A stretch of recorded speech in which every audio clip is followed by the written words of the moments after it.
Cincinnati. The league's best offense torched the Reds pitching staff. 13 homers, 35 runs.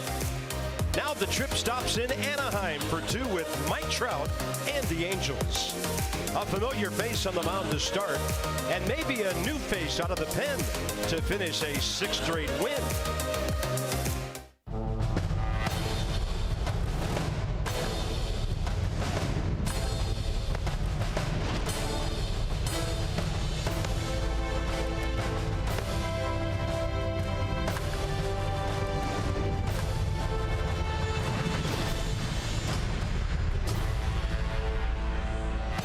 The Nationals are in Anaheim, California for the first time since Davey Johnson was named manager 6 years ago.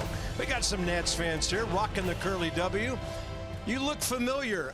There goes the no-hitter, something like that? Yeah, good to be back, man. Let's do this. All right, FP's back with us, and it's not often that the two of us open the show talking about the bullpen. Tonight we will, because there's a lefty, there's a righty, they're new, they're good, and they're going to really help this team. Well, there's your bullpen right now, your revised bullpen, and you look at guys getting back to their own slots, familiar places like Joe Blanton and Matt Albers. Guys have been asked to do things they normally haven't done before because of Sean Doolittle and Ryan Madsen. So now you got legit swing and miss stuff at the back of the bullpen. You got guys that are used to finishing ball games, used to being in that slot. The guys that were there before weren't. It wasn't their fault. They were put in places they hadn't been before. Now you got guys that know what they're doing at the back end. It's going to be exciting to see how all this plays out. And, of course, Edwin Jackson, more on him as far as the starter goes tonight.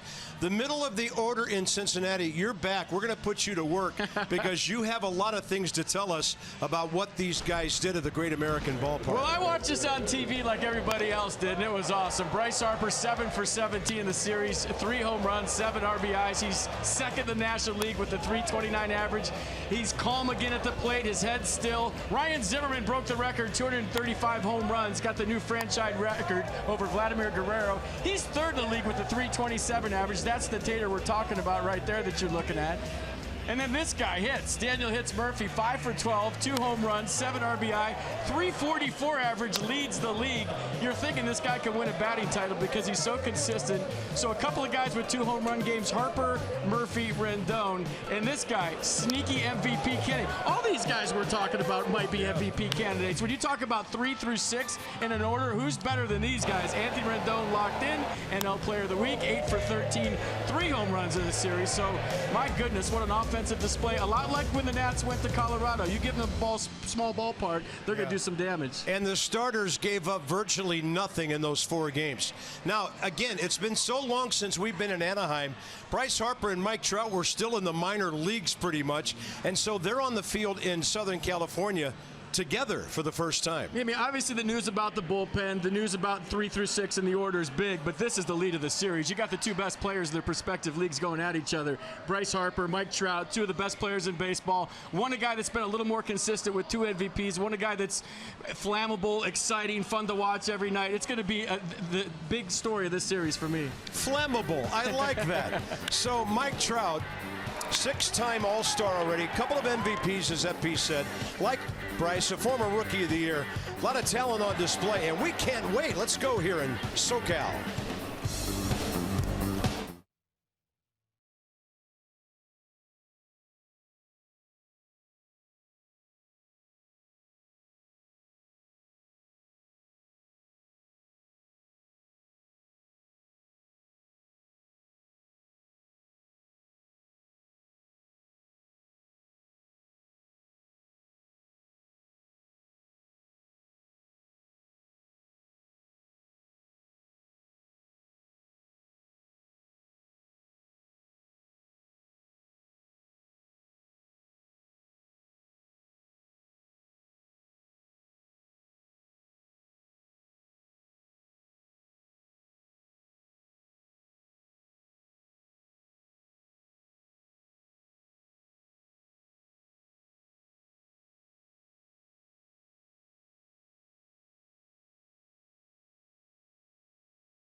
Masson brought to you by PNC Bank, for the achiever in you, and by American Standard Heating and Air.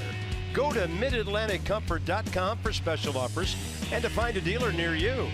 We took our E&G camera out to the mountains today to bring you some beautiful shots of Southern California. Oh, no, wait a minute. That was center field. Sorry. Harper and Trout. And Mike's going to lead the Angels onto the field. They're 46 and 49, 17 back of Houston, but they do have a wild card shot.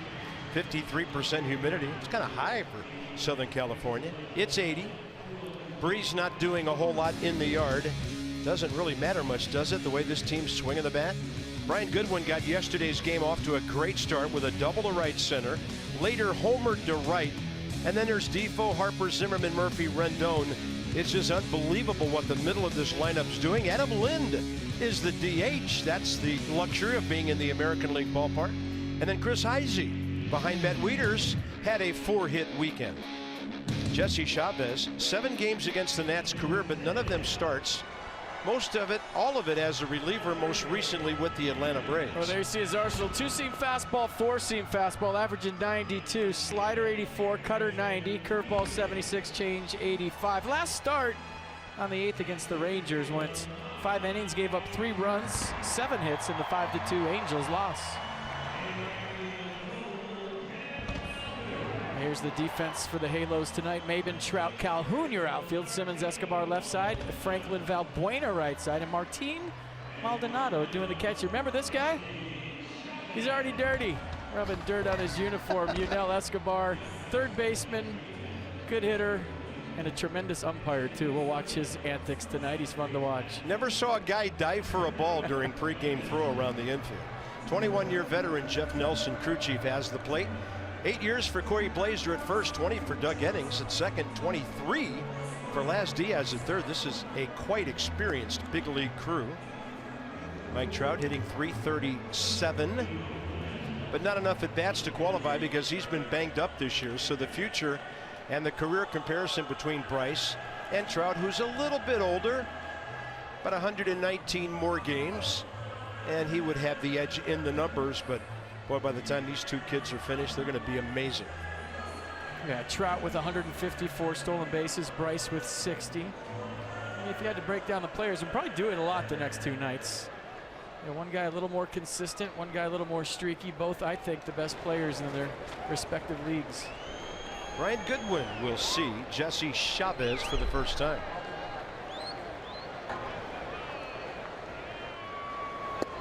And the first pitch in there at 10:09 Eastern. Beautiful evening. It's a big crowd tonight because they gave away Mike Trout bobbleheads. And that's over below 1 ball 1 strike. Angels are averaging 37,216 a game. That's third in the American League behind the Blue Jays and the Yankees. Boston would be up there, but their ballpark's too small. Goodwin the other way with a bloop to left, and covering that ground, Cameron Maben. Once a hot prospect. We used to see him years ago coming up with the Marlins. He leads the American League in steals, by the way. Wilmer Defoe and Bryce Harper will be the next 2. Wilmer on some kind of roll. Look at the batting average, almost to 260 now. 265 from the left side of the plate. And he's 16 for his last 36 with a bunch of walks over the last 2 weeks.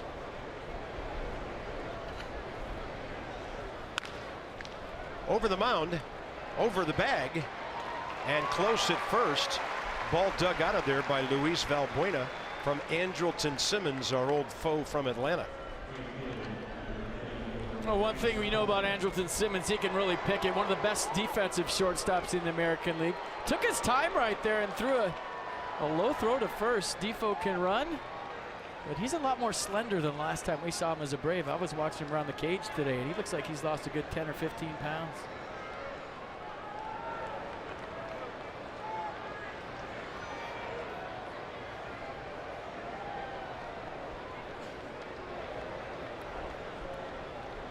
Bryce Harper has never faced Chavez before. I mean, I think it's the story of this series. Harper and Trout. You know, the Angels are 46 and 49, 17 back. The Nats are up 10.5. you got to take care of business like the Nats did to the Reds here. But I mean, we get to watch the two best players in baseball go at it in the series. That's got a loud sound to it, out to left center. See you later, right over Mike Trout. Bryce Harper homers. Number 24, and the Nats are on top.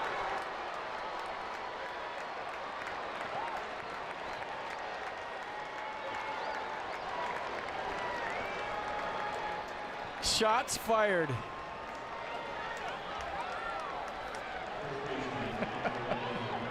Yeah, that was over the bow. There goes the no-hitter, there goes the shutout, and there goes a guy that's on his way to another MVP in the National League. My goodness, that ball was touched. 21st homer given up by Chavez. Here's Zimmerman. Ryan likes to come up and first pitch swing after a homer.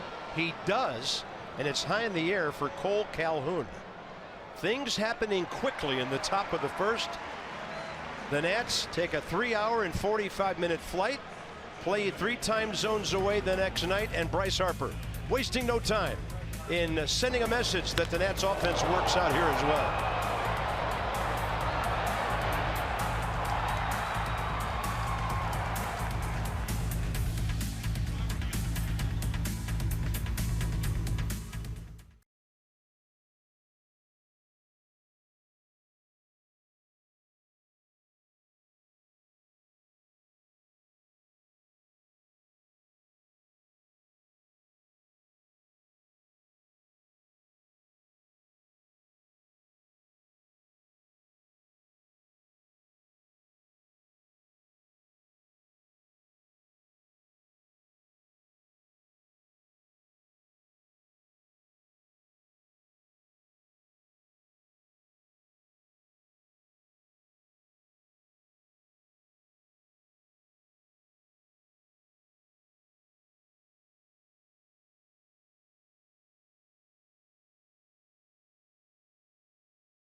First inning home runs this year. The Nats 23 in the first inning. 2 amazing numbers. And it's only game number 92. So here come the Angels. They're 13th in the American League in hitting and in runs. 14th in homers. Only the Red Sox have hit fewer. Andrelton Simmons has 102 hits, and he is pacing along with a couple of other guys. Major league shortstops. His batting average .291. Edwin Jackson, 276 career start. We welcome him back to the Nats, and let's see what he can get done in his return to the big leagues. 33 years old, just 33 years old. 5 games with Syracuse, went 2-0 with a 0.41 ERA. 22 strikeouts, only 9 hits in 20 1/3 innings for Syracuse. So fastball, slider, cutter, curveball change. Fastball averaging 92. Hot shot left side, base hit. Cameron Maybin can fly. Boomer didn't need to throw it. And Cole Calhoun will be next as Maybin coming in hitting .236. But as I mentioned, leads the American League in steals, 25 out of 29. Jackson career record 93 wins, 114 losses. Career ERA 4.65. And from what I've seen on a couple of grounders here early, this is a very fast infield. It is very firm infield. Ball carries right about now until about the 4th inning. That'll settle down a little bit. So day games ball flies, night games doesn't.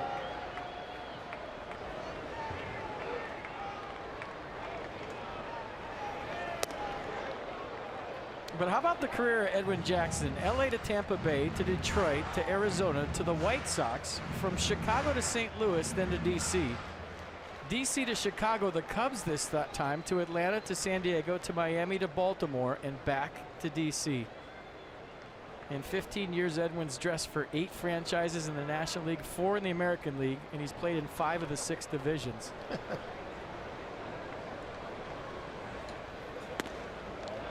And I got to say and be honest, I'm rooting for him tonight. He was a great Nat and a better person, and I'm hoping he does something big tonight to stick around. Yeah, one of the best guys we've ever had.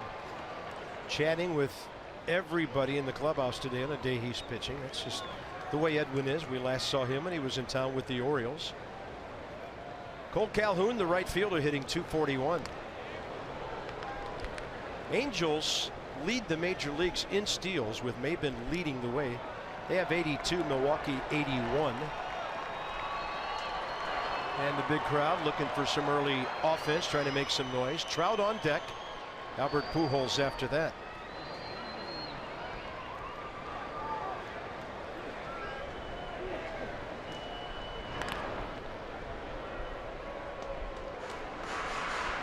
Well, I mean, Captain Obvious statement. Key for him to get off to a good start, right? Mike Scioscia's ball club's been struggling offensively. If Edwin can just get through the nerves, I don't care how long you've been around, the nerves through the first inning and settle in, he knows he's pitching for a team with a lot of offense. Runner goes. Pitch outside. Wieters short with the throw. Pretty good pick by Defoe, but Maben in there in plenty of time, and he seemed to come in very hard, and he's waving for the dugout. Yeah, this didn't look good. Not for Mike Scioscia, not for Cameron Maben. Watch him kind of pull up the slide and the splits. Ooh. And if that doesn't have groin pull all over it, I don't know what does. And did they get him? I was watching the injury. What'd you see? Wilmer Defoe seems to think there's a possibility. I don't trust Wilmer. He always comes up saying that. Flexing that right knee is their trainer, Adam Navala. Mike Scioscia out there. Chris Spire on the phone to our clubhouse.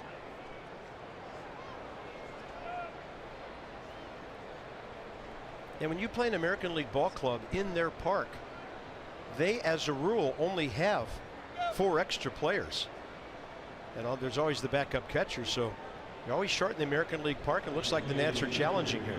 It's his knee, too. I thought it was his groin. See Ron Renicky out there checking it out, too. So an early challenge from Dusty Baker. I think the more important thing is Cameron Maben all right? You never want to see anybody get hurt, especially when you're messing around with the patella like they are. That was a strange looking slide. And there you hear the O in the background from the crowd. They just showed it on the big screen.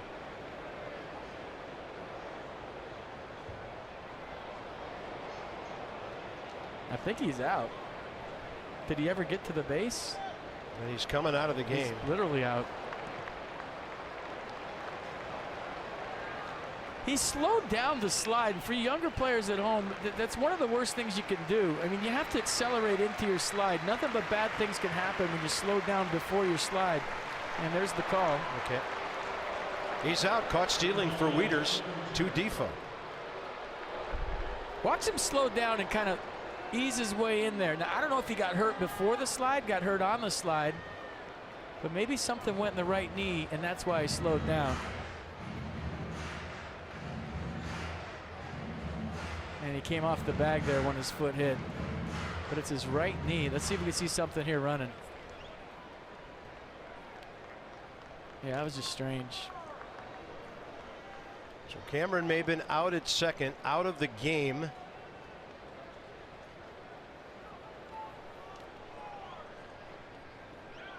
And meanwhile, the count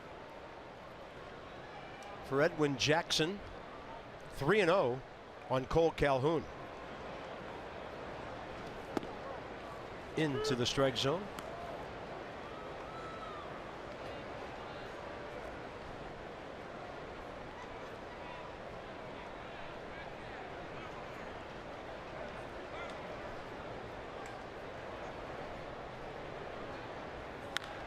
High fly on the infield. Anthony Rendon cut over, and then Defoe will call him off. 2 down. Here's the Nats defense behind Edwin Jackson. Feels like it's 2012 when you say that. Heisey, Goodwin, Harper the outfield. Defoe, Rendon left side. Murphy, Zimmerman right side. Matt Wieters behind the plate. And I take back what I said about Wilmer Defoe. He was right on that one. But he always puts his hand up every time there's a close call. He's like the boy that cried wolf. Well, he cried out that time, and he was right. Trout out 45 games because of a left thumb ligament tear, and he's been back since last Friday, hitting .337 on base percentage, .457. He was kind of having an unusual year before that. I mentioned the Angels' low batting average and low runs scored total. He has 16 homers, but only 36 runs batted in. There's his career. AL Rookie of the Year in 12. 6 straight All-Star games, including this year. MVP in 14 and 16. And that pitch up and in. Let me ask you this. Do you think he's thinking about Bryce Harper's first inning home run? And do you think he's thinking anything you can do, I can do better? I hope he is. That'd be fun. Not that I want to see him hit one out. No, I mean, let's see a big swing. I'm with you. Not rooting for a homer, but you know, that's how you got to play. You know, baseball's different because they're not out there guarding each other like in a basketball game, or maybe the great linebacker going against a great running back, or, you know, safety against a wide receiver. But you know, FP, the personality of these two guys, they're going to feed off each other. I'm telling you, that happens in Major League Baseball. You pick a guy that may be hitting in your slot or playing your position, you try to outplay him. This is on a whole different level, though. Yeah, now it's a Trout count at 3-1. Bryce even backing up a little bit in right field. And Trout goes to left center. Oh my goodness. Both of them have done it here in the first inning.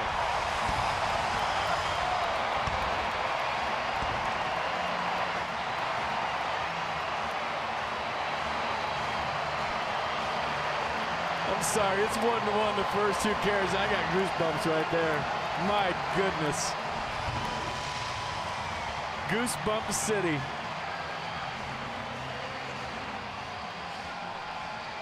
All right, big boy, what do you got? Heavyweights going at it here in Anaheim. First Bryce Harper, now Mike Trout. 3-1 count, gone. I don't usually get this excited about opponent's home run, but when you're talking about 2 of the best in baseball doing this in the first inning, you might want to stay up for the rest of this one, folks. This is good.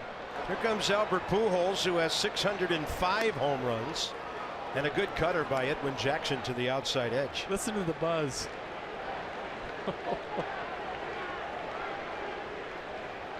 I missed this. It's good to be back. Well, we thought we'd welcome you back with a bang-bang first inning. Wow. Defoe has plenty of time. Albert Pujols down the line, and that's it for the Angels. Harper goes deep. Trout goes deep. What else do you want to start your late night?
Harper won, Mike Trout won.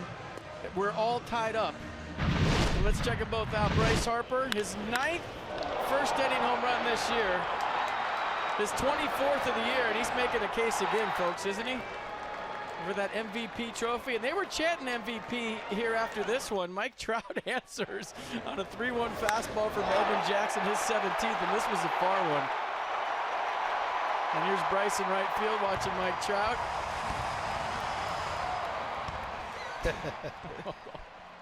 I mean, you never like to build two players against each other, but why not in this one, right? It's interleague play. Nobody cares about the Angels and the Nats. They really don't. This is where, in my opinion, interleague play is tired. But when you got two players like this going at it, why not? There's former Nat Ben Revere. He'll be in their leadoff spot now and playing left field. So Daniel Murphy leading off for the Nats in the top of the second.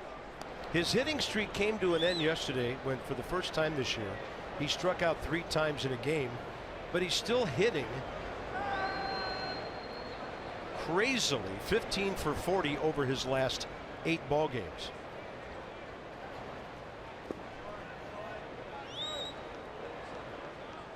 Bryce Harper, by the way, extended his hitting streak. He's at 13 games. Rendon has an 11-gamer in progress. He's on deck. Longest active streak at 13. Off speed, and Murphy strikes out. First K for Jesse Chavez. Got lulled him to sleep with the soft and sped him up there with 2 strikes. Rendon's .318 now, 7th in the league. On base percentage of .423, up to 4th. He's 1 RBI behind Ryan Zimmerman, or the Nats would have Harper, Zimmerman, and Rendon with Murphy in the top 10 in runs batted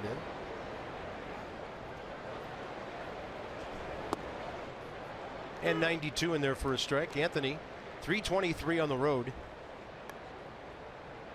And hitting .353 his last 43 games. Plus, we saw spectacular defense from him on a couple of plays in Cincinnati.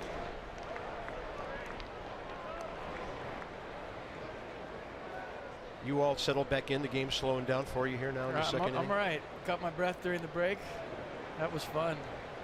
When are they up again? It's up to the pitchers. Yeah, this game may depend on which one of them gets the extra at bat over the other one. So top of the charts, look at the ranks in the batting race. 2nd, 3rd, 1st, and 7th respectively. Slugging percentage, nobody lower than 7th. All brought to you by Jeep. Chavez working from the first base side of that pitching rubber. And that's where the ball ends up, outside again.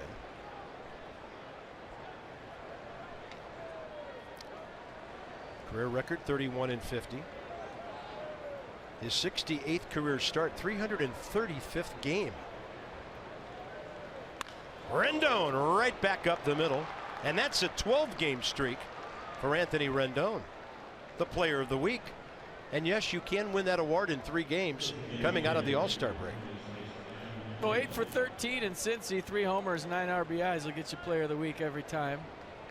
And the simple swing of Anthony Rendon, doesn't matter if it's a 3-1 count, 2 strikes, same approach, right back up the middle, foot down early. Quick hands, lets the ball get deeper than most, and right back where it came from for hit number 1 tonight for him.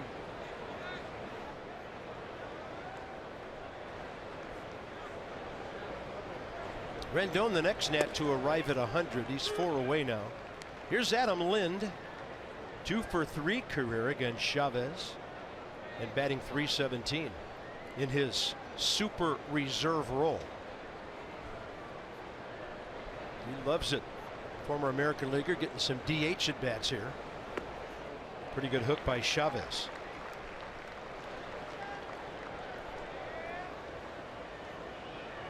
Had a nice weekend. Didn't play a whole lot. Had another pinch hit yesterday with 2 outs up the middle, a single in the 8th inning.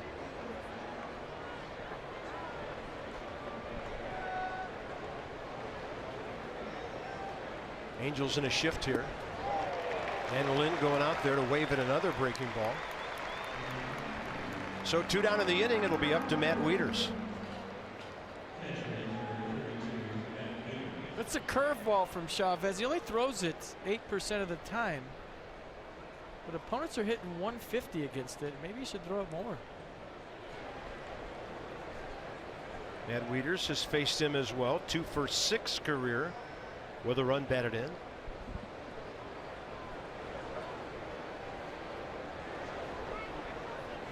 The role of the number 8 hitter in this scenario totally different than it is in the National League. You want to turn a lineup over anytime you can, but there's a bona fide guy with power behind him in Chris Heisey. It's a little different scenario, managing for Dusty, who managed some World Series games in this ballpark. That ball is scorched, heading for the scoreboard and off the board. Rendon heading for third. Bob Henley has to hold him. That's a long single for Matt Wieters. Cole Calhoun got it back in well.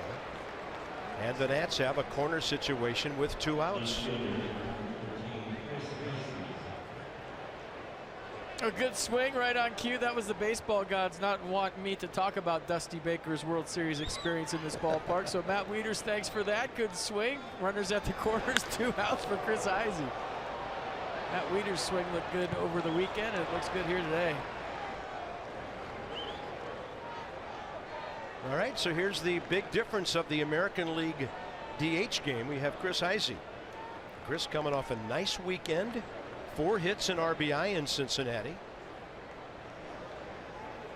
1 for 1 career against Chavez, and he takes that one outside. Nationals 3 out of 8 to start the game.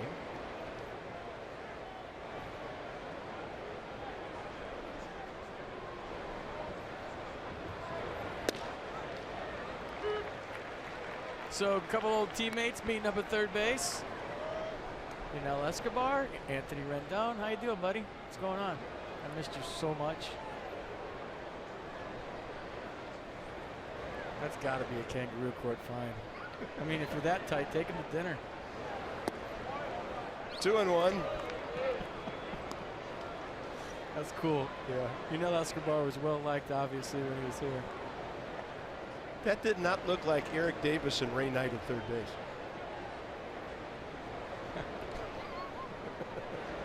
Games change, man. No kidding. 2-1. Way outside.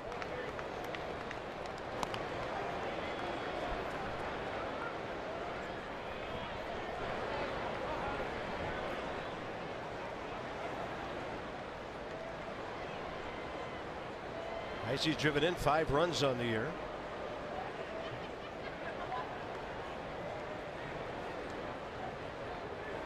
And he had a really good rip.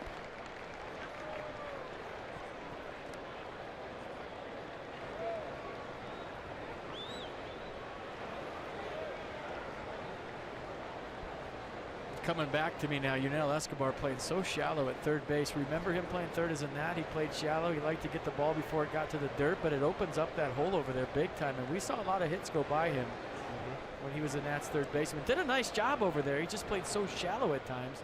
It was weird. And Heisey will sky this one out to right center. Cole Calhoun on the way. So the Nats make some noise in the second. They'll strand a couple. 1-1 game.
today. Ryan Madson and Sean Doolittle both coming from the trade with the Athletics the other day, and both guys thrilled to be here. Madson calling this opportunity a gift, and Doolittle saying he's super excited to join a team that's in the pennant race.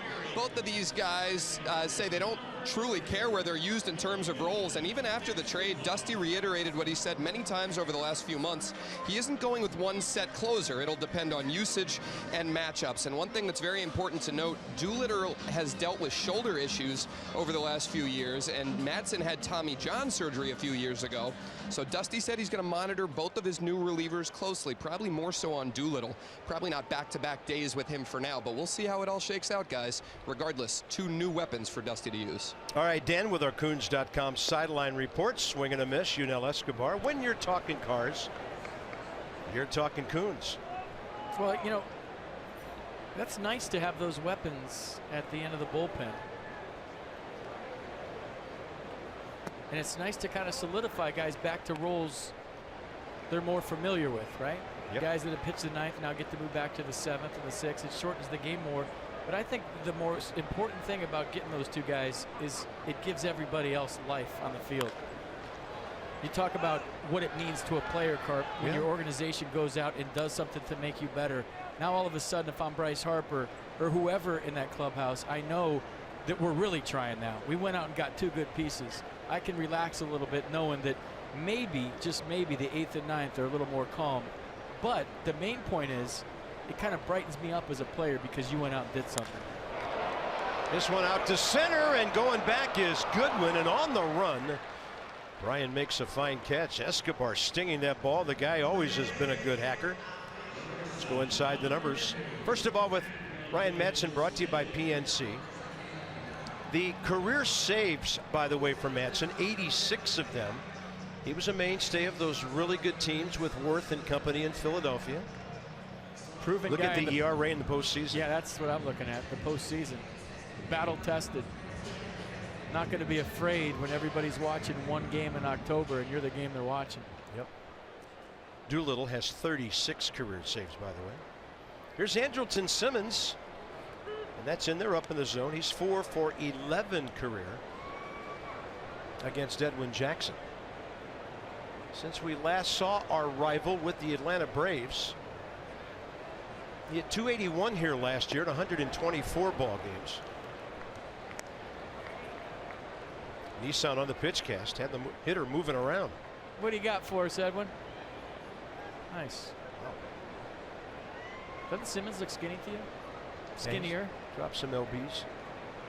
Someone stealing his meal money? They list him at 200, but he doesn't look 200. That must have been months ago. He gets a pitch up and hacks it out to the gap. And Chris Heisey about 3 back pedals from the wall to make that grab. Ball's carrying tonight, as you said.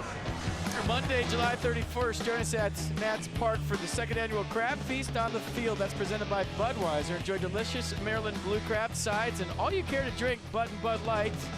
Did way too much of that the last 8 days. Visit nationals.com/crabfeast for details. Sounds like fun to me.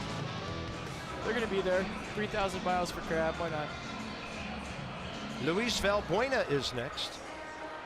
Go Bears.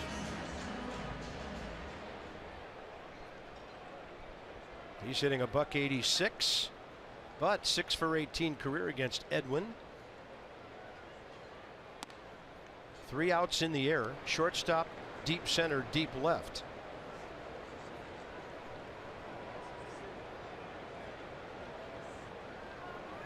Valbuena with Houston the last 2 years before this, hitting .224 and .260.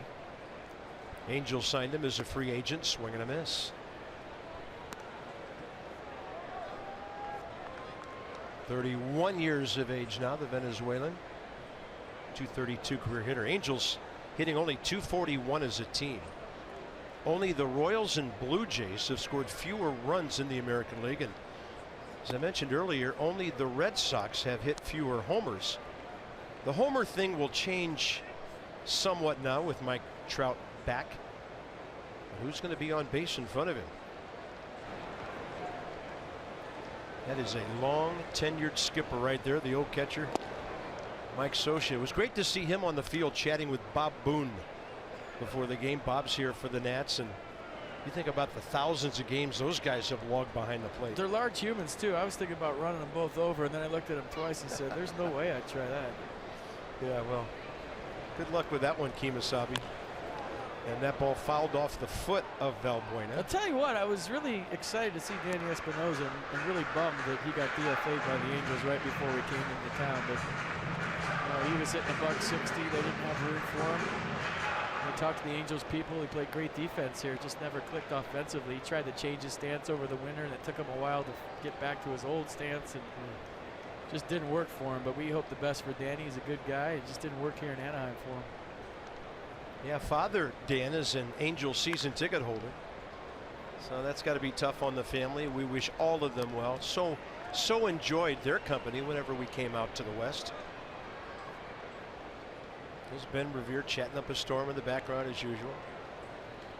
San Gabriel Mountains way out there. You can see him in the distance beyond the duck pond there. Somebody told me you can see it from Dodger Stadium too. Yeah, Dodger Stadium's closer to those things than we are. That's Murphy on the shift. Oh, the analytics. Outstanding. 1-2-3 second. Top of the order coming up. 1-1. Yeah, Harper's batting soon.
Sale. What in the world is this? The Nats are in pursuit of another NL East Division title. For just 48 hours, you can purchase a 4-game pack against each of their NL East rivals for 50% off. Look at that. Offer ends Thursday at 2 p.m. July 20th. Visit nationals.com/flash sale. You say that to get your pack today. So 2 p.m. on Thursday, July 20th. Get your tickets now. Brian Goodwin coming off a really nice play out there in center. And some good work in Cincinnati. Nice series in Cincinnati. I saw it on TV with everybody else watching, but we always say it, this guy's getting a really good look and a chance to establish himself maybe as an everyday outfielder in the National League. Well, he was 1 for 13 in that series going into yesterday's game, and the double got him going. And then 5 innings later, he goes deep.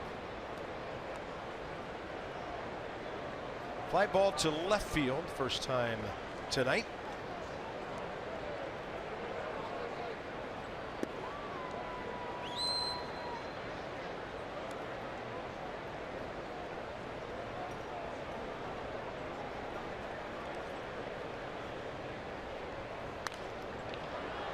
And that one headed to the upper deck here at Angel Stadium of Anaheim, as it's officially called.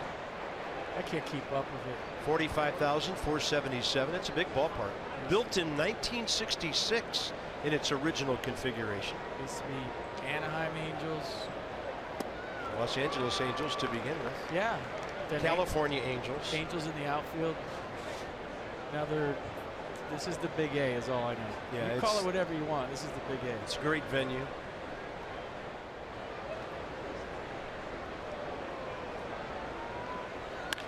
Goodwin the other way. Escobar to his left.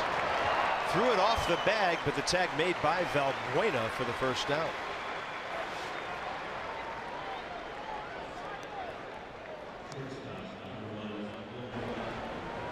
Yeah, I always thought Danny Glover was the best manager they've ever had here. I mean, he did a lot with nothing. And Yunel Escobar with a nice play. You can manage Tony Danza. That's right. He's done something. He's a boss. But Danny Glover was in that movie. There's Defoe. That was filmed at the Oakland Coliseum, by the way. That movie. Back when you could see the hills. Yeah. Oh, before Mount Davis. Yeah. That ball's got some run to it. 1-1 to Wilmer, who hit one up the middle to Andrelton Simmons. Just a duck pond. San Gabriel's in the distance, and by the way, Jesse Chavez is from San Gabriel, California. Beautiful clear night. No smog at all.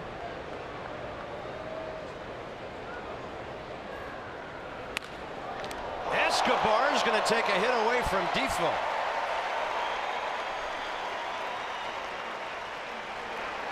Couple of hard hit balls here in the third. And Yunel Escobar saying, don't hit it to me, I got it covered today. Watch him show it. Yeah, I caught that. All right, back up. Bryce is coming in. I think Jesse might have had a little laugh like I did at Yunel showing the baseball to everybody after he caught it. Told you he'd entertain you tonight.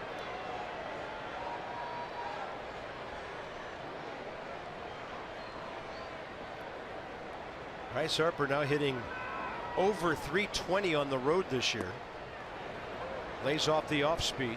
Homer to deep left center, first time up. So 24 homers, 73 RBIs.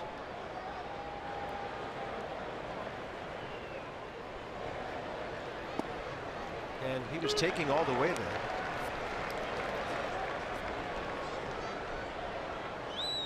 Big weekend in Cincinnati and a big start to Anaheim. He hit a fastball first time up. You think you can throw him another one? That's a swing, says Las Diaz. I don't think it was. He lost his balance. Did he go? Close, but I would say no. Bob Henley talking to Las Diaz right now.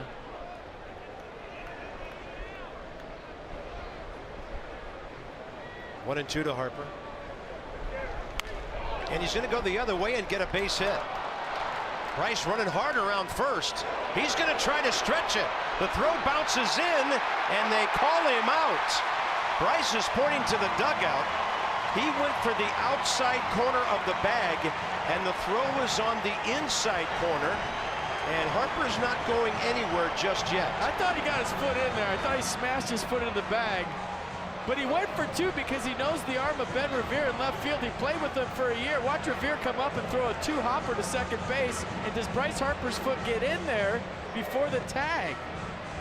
The Angels walking slowly off the field. That might tell you one thing. And did his foot get in there? Can't tell at that angle. And I guess this all boils down to a definitive angle on the replay. Do we have it? Safe. Nats are going to challenge the out call. How about the hustle double by Bryce Harper? The home run was cool the first inning. This might be just as cool with 2 outs. Oh, it's close. Are they going to overturn that? How about the hustle single by Bryce Harper? I don't know. You tell me. What do you got, Carp? I saw the glove bend before the leg gave into the bag, but man, it's so close.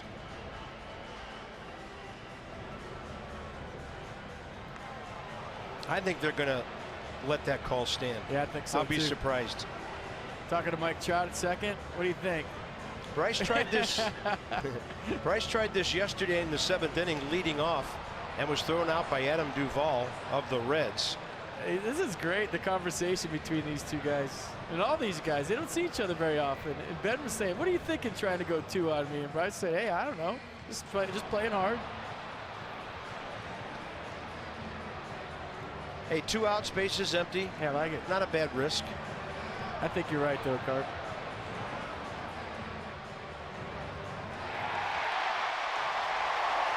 So Bryce Harper is out. Ben Revere on the assist. And we're going to the bottom of the 3rd in a 1-1 game.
into a double with 2 outs.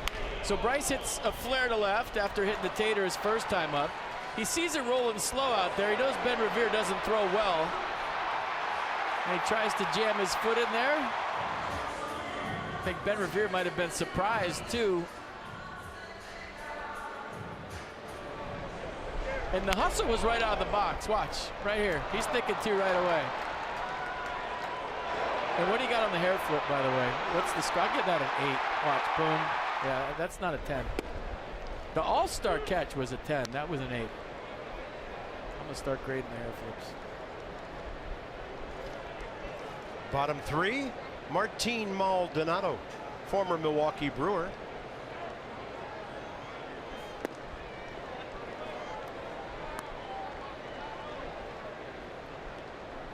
Hit .210 there last year, or rather 2 years ago. Just .202 last year with some power here and there, but he was eventually traded in a 3-player deal to the Angels New Year's Eve. Tapper to the left side, Rendon on a hard charge. That's going to give him plenty of time to throw out the catcher. So you got to believe, you played this game a long time. This is the 13th team Edwin Jackson's been on, counting a few twice. And that ties a record, Octavio Del Tao, Major League. But there's got to be this kind of for the love of the game thing going on out there with him right now, wondering if he still has the stuff to compete at this level. He's getting another chance. He pitched with the Orioles earlier this year. But he debuted for the Dodgers on his 20th birthday, September 9th, 2003. And guess who he beat? Randy Johnson. So it's been a while. He's been on a bunch of different teams. And like I said, we're rooting for him to have a good one here tonight. 2 hits to the first 8 batters. Several hard hit balls. Oh, Ryan Zimmerman. Another rocket. And Ryan Zimmerman keeps that ball out of the right field corner with a fantastic pick. Well, he's got 9 errors this year, but it's not because of the glove. It's for other reasons, and that one was a beauty by Ryan. I mean, that ball was hit right on the nose. Keep fooling him, Edwin. He's keeping the ball in the park, getting some help from his defense, and that's all that matters, putting some goose eggs up there, minus the Mike Trout home run. Yeah, so they go a hard 2 for 9 first time around the order. One of Ryan's quotes after the game when he hit the franchise homer yesterday said, not bad for a guy coming out of college known for defense. Didn't hit that many homers at Virginia, really. Well, Sean Doolittle hit more than he did. He hit 11 in 2005, and Ryan Zimmerman hit 7. I tried to help him in his locker today. I said, hey, well, that's when they had the regulated aluminum bats, right? He said, no. I said, well, now you got 235 in the big leagues. How's that? 7 home runs in 2005. And one of the Nats backhand bullpen guys he played with at UVA had 11. That's funny. Here's Ben Revere, who's hitting .229 for the Angels. Out of play left side. Check this out. 2005 Cavaliers. Where are they at? Pick them out. You got it? We'll help you out a little bit. There you go. They went 41-20. It's pretty good. Knocked out of the tournament by St. John's and Ohio State.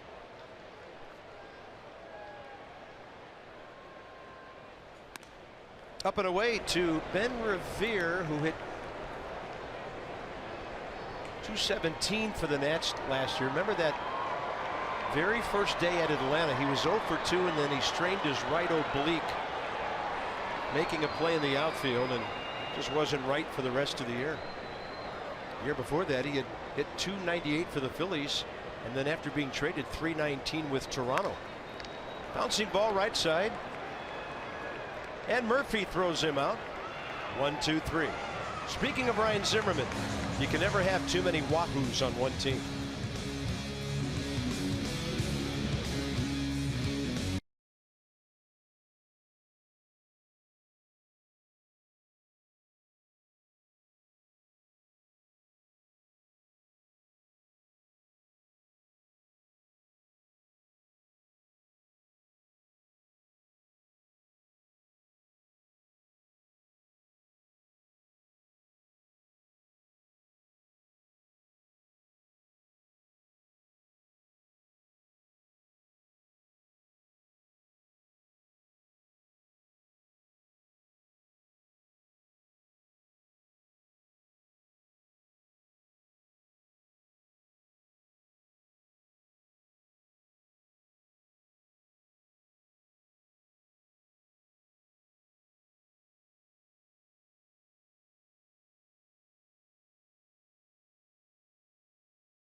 Game summary, Harper and Trout both go deep.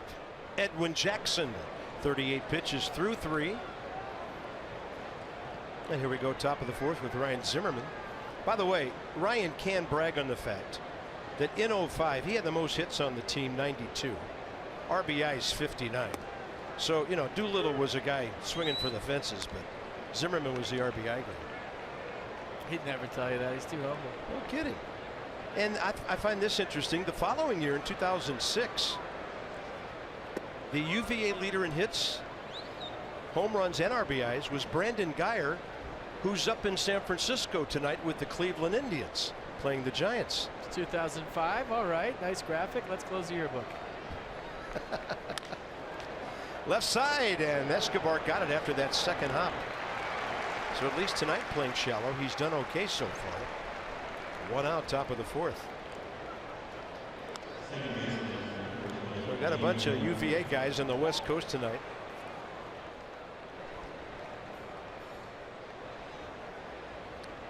Murphy and Rendon. So into the 11 o'clock hour for those of you back home. Hey, stay up a while, man. We've got a lot of stuff going on here tonight. Harper and Trout are both going to bat several times. Murphy up there hacking. Valbuena to Chavez. 2 outs. Well, Chavez doing a nice job early, keeping the ball down, mixing it up.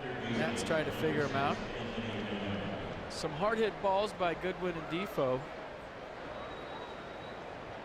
And that was big, because when either of those guys get on, much less both of them, it's big time trouble with the heart of the order coming up. And here's Rendon hitting 3 spots behind Bryce, who hit one hard up the middle for a single, first time up. Couple of quick outs. Anthony Rendon giving Edwin Jackson a little breather. Slow to get in the box. Veteran move. I like it. Anthony's next homer will be 20.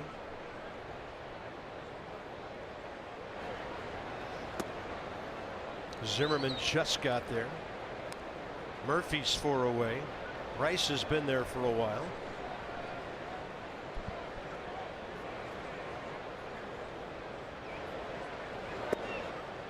I've been in baseball a long time, and I can't remember. I mean, even as a kid, looking in the league leaders and seeing the top 3 from the same team. Yeah. And Rendon sneaking in there too.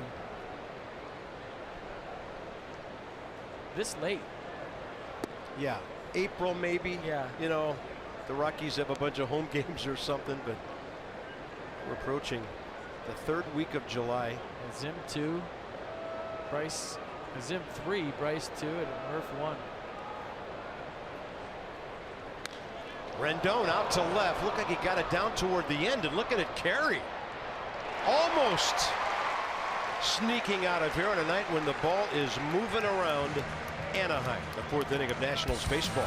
Brought to you by the all-wheel drive RAV4 Toyota. What drives you? Visit buyatoyota.com for great deals. Twilight time coming in Southern California.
Limited baseball break brought to you by T-Mobile. JD Martinez from the Tigers, they're sellers now for a trio of prospects. Bad news for the Astros, really bad. This is going to be a long one without their amazing young shortstop Carlos Correa. Giancarlo, 8 homers this month, the Marlins record for July. It's all brought to you by T-Mobile. And as we were having dinner tonight before the game, we were watching some of the reports that big deals in the works between the Yankees and the White Sox involving Todd Frazier. We'll see. Stan hit 2 last night. Home run derby didn't affect him. Cole Calhoun, pop up to Defoe first time up. And the curveball stays up high.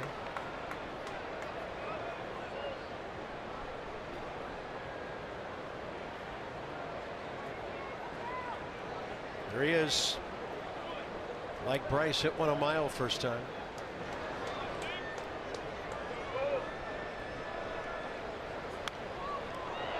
Some late cutting action on that one. In on the hands.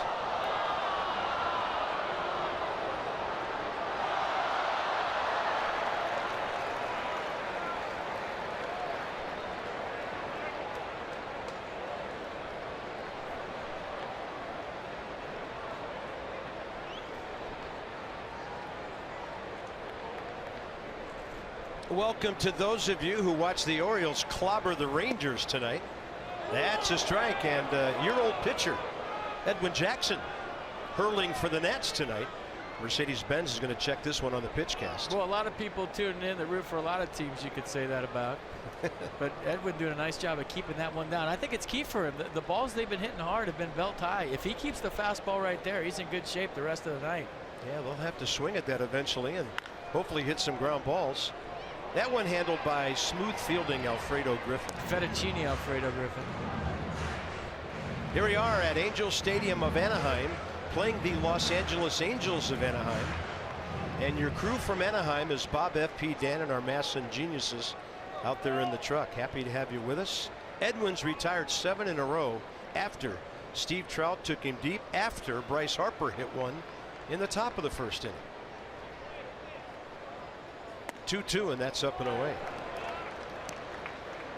This is really important as we get into the middle innings here. If you retire this guy, then you can kind of pick and choose how you want to work against Trout.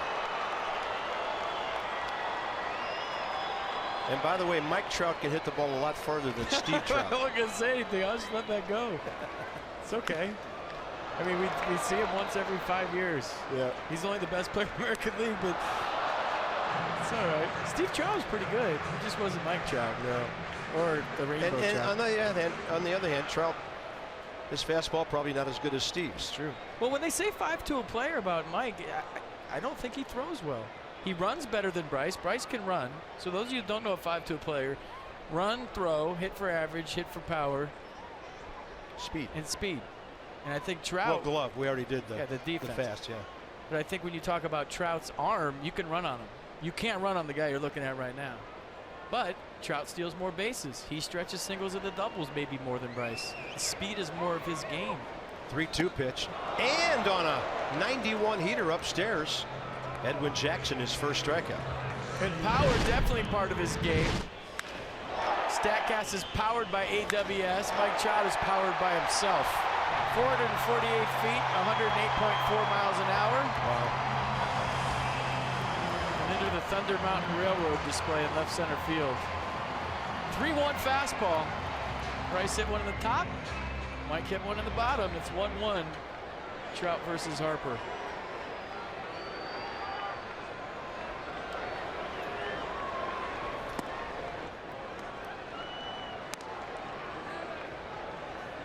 So that was Trout's 17th, RBI number 37.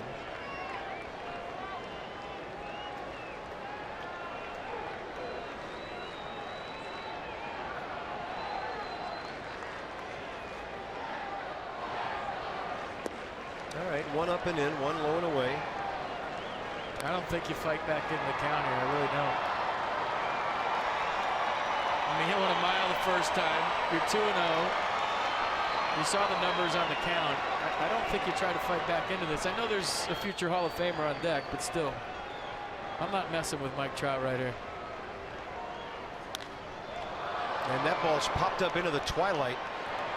Ryan Zimmerman hopefully can see it. He does. It disappeared for us, but he saw it, and that's a big out. Like I said, go right after him. Well, I do think, within the context of what you said, Trout left the strike zone there on 2-0 to swing. He did. I think he was trying to walk him. I really do. Albert Pujols now with 2 outs, and he bounced out on a slow roller to Wilmer Defoe first time.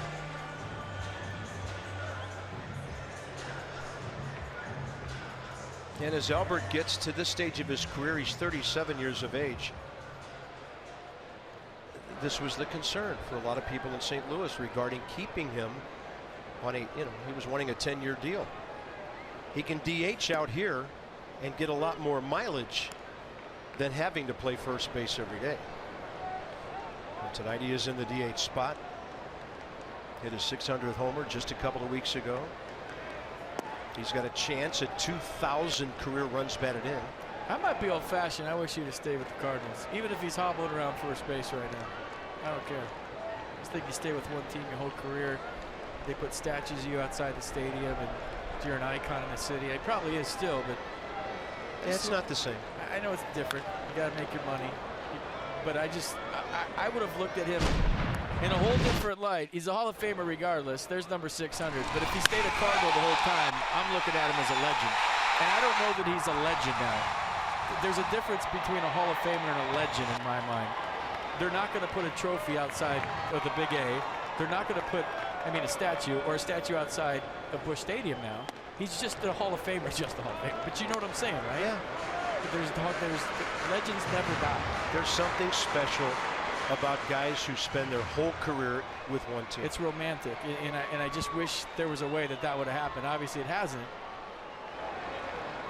There you go. Perfect example. There'll be a statue of him outside Nats Park. Maybe by October, if he keeps this up. 2-2. Edwin keeping the ball down.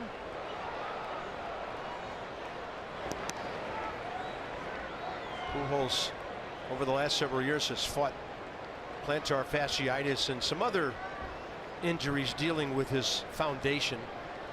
Cal Ripken, Tony Gwynn, George Brett, Robin Yount,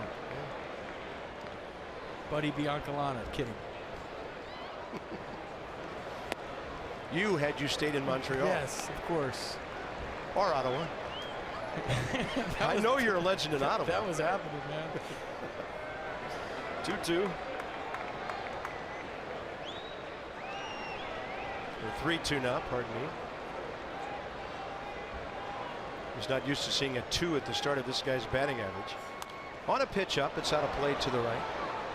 Pujols started this year at 309 career. Since coming to the Angels, he's at 285, 258, 272, 244, 268 last year. But he's been over 100 RBIs 3 times. 40 homers as recently as 2 years ago. 3-2 again. Nice battle, and Albert will be out ahead of that. Nice catch. Albert upset with himself. He thinks he should have kept his hands inside that and kept it fair. Pitch number 9 coming.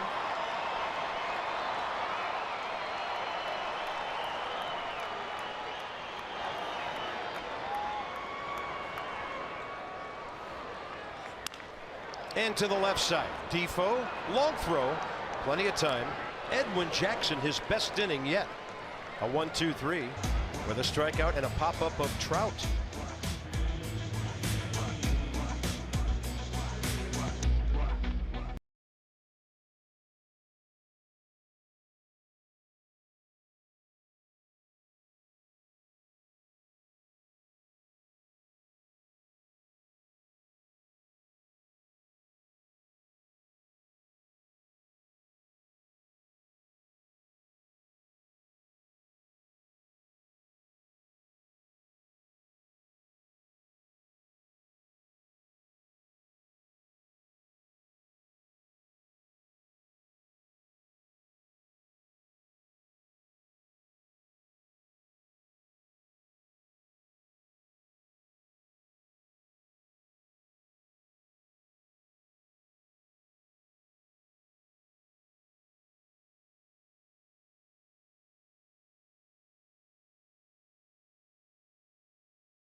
Stadium. Jason Worth has been with the Nationals this entire road trip, still not close to returning just yet, but he has been taking part in some activities on the field, including earlier today, going through a round of BP with his teammates. Jason's saying that his foot still feels great doing everything but running, but he has a fracture in there and a bone bruise, and it's the bone bruise that's most troublesome because it's in an area that's taking the force of his body weight. He's kind of backed off it a bit recently, giving things a little bit more time to heal.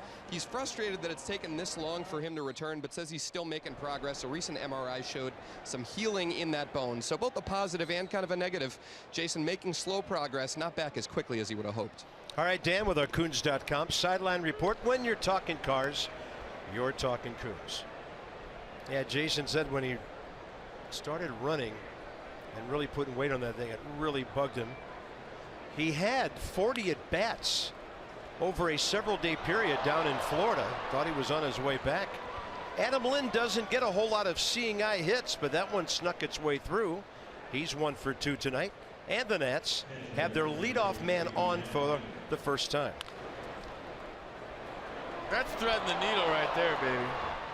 Nicely done. You'll take it. Yeah, the bone he injured is the first metatarsal. That's the large bone on the base of his big toe, Bob. I'm not a doctor, but I slept at a Holiday Inn Express last night. And when it's weight bearing, and that's what he uses to push off on a run on, it gets worse. So he's got to wait. WebMD says 2 months, so we'll see. Readers out to left center. That ball run down by Mike Trout. Things happening quickly. Nats are getting after Chavez early in the count here. Oh, check this out. Sunday, July 30th. I'm all in on this. The Nats take on the visiting Rockies, 1:35. First 10,000 Nats fans ages 12 and under. Wait, what? Receive a kid's coloring book. Stay inside the lines, kids. That's presented by the P-Nats. Go figure. To get your tickets, visit nationals.com/tickets. Coloring book. I never stayed inside the lines. Psychologists looked at my coloring book. They'd say, this guy needs help. Yeah, that's shocking to me. Strike one. Just scribbling everywhere. Like, I have so many issues. High Z fly ball to right first time. I want one. I think it's very soothing. It's a thing now that relaxes adults, the coloring books. It's all the rage. Pencils? Why are you looking at me like that? I'm looking at your scorecard. You like to color. I'm not looking at you. 1-1.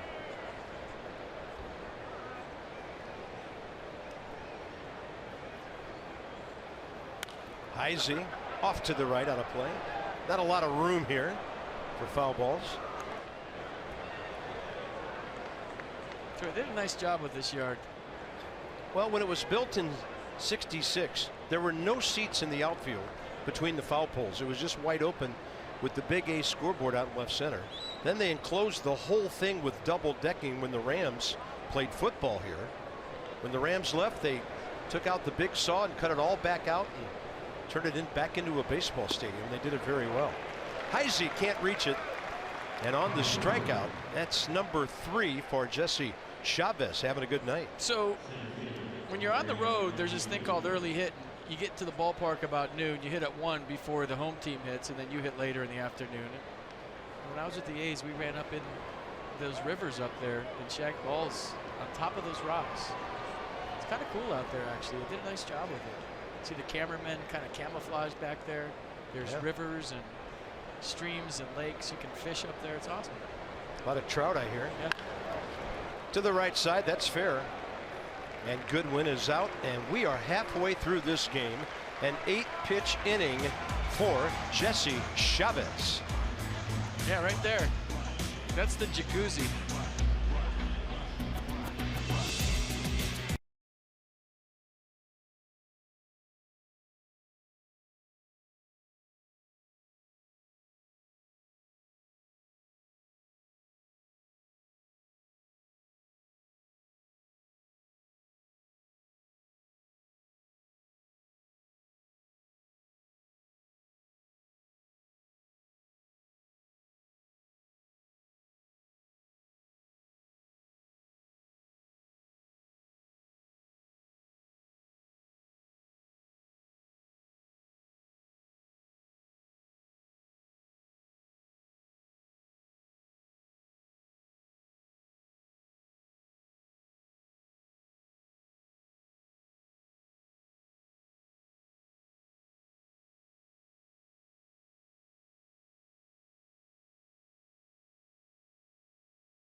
duo Angels, bottom 5.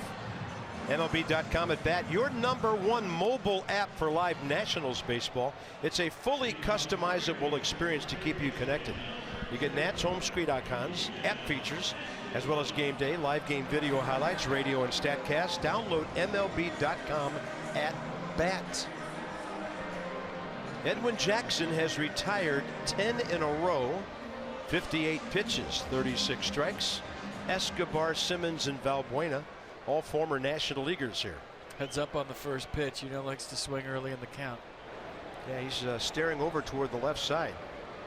And when Escobar hits, the shortstop plays as much to pull as against any hitter in baseball. So Jackson, with all that in mind, look where Defoe is. He put that breaking pitch perfectly to the outside edge. There's not more than 15 feet if you drew a line from Rendon to Defoe. Guarding that 5.5 hole. Seen him roll his share of grounders through there, and they're protecting it. Middle of the field wide open. Edwin Jackson really has to field his position on anything up the middle. Escobar hit one deep to center first time. Brian Goodwin ran it down.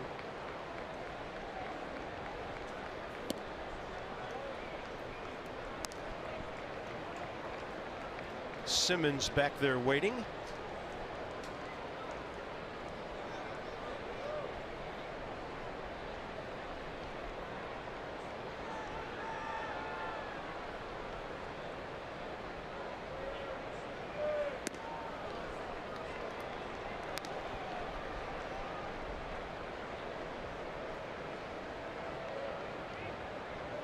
Escobar, career .283 into the season.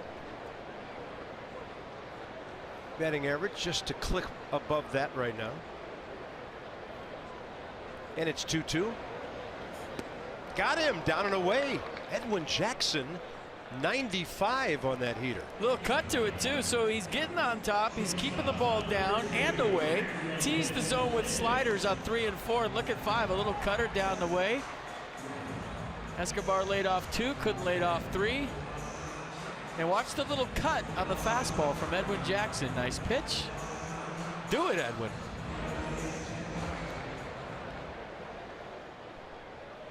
.600 strikeouts for the staff. Scherzer, Strasburg leading the way. That's an old tomahawk chop. Look at this thing fly. Rendon and Andrelton Simmons decided to stand there and watch a fair ball and just didn't seem to mind. 2 outs, and here's Dan with more on Edwin. Bob, Edwin had a huge smile on his face before the game, saying hi to teammates and media. I told him the curly W on his chest still looks good on him. He said, feels like home. And earlier this year when Edwin was with the Orioles, he told Dusty he's always wanted to play for him. And then when he signed the minor league deal with the Nats, he confidently told Dusty he'd see him up in the bigs before the year was over. Turns out he was right. The two men have long respected each other. Now they're joining forces. Edwin back on the team. He helped to its first division title back in 2012. Well, he's the kind of guy you root for because he loves people, likes talking to us. We like that. He's just a class guy. Now he takes on Luis Valbuena, who lined out to Murphy in right field, where Murph is stationed on the shift right now. And on the check swing, that's a called strike. 1-1 here in the 5th.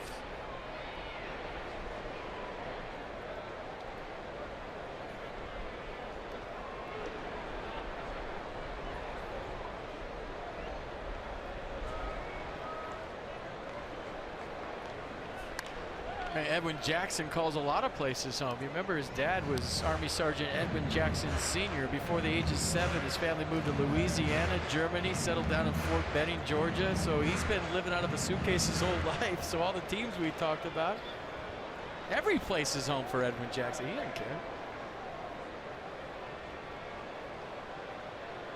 1 ball, 2 strikes. 96. Yeah, you get loose.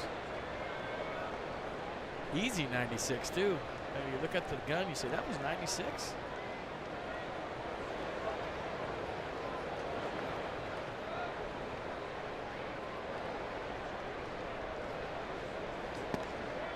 And teasing that outside edge. No swing, says Laz Diaz. Pretty good pitch. Hair outside, didn't come back. Yeah, and I noticed, and you did too, some cut on that fastball early tonight. He really cut one on Escobar. Down and away.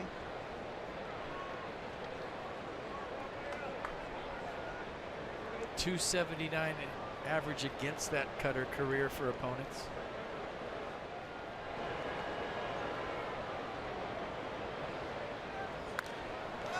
Pop up left side. Back goes Wieters. Matt has room and he grabs it. 13 in a row. Harper will bat second after Depot. Top of the sixth. Do it straight ahead.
And tomorrow night it'll be Gio against the Angels. Day off on Thursday. And then if anything stays on schedule, you would be looking at Scherzer and Strasburg to pitch in that Arizona series. Tanner Roark in there somewhere. And then quite a homestand next week, Milwaukee and Colorado. There'll be some slugging next week at Nationals Park, and Gio's been great lately. Got the Cincinnati series off to a great start. And he's got his 2014 Sonoma Reserve red wine. His Uncork for a Cause fundraiser will release that on Thursday the 27th, 7 o'clock at the Ted and Bully Bar in DC Northwest. Proceeds benefit the Nationals Dream Foundation and Gio's alma mater, Hialeah Baseball.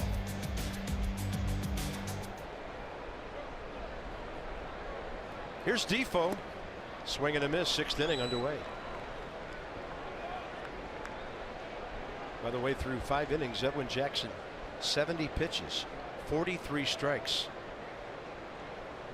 You know, Gio likes it. A position player couldn't have corked for a cause because then you have to check his bat.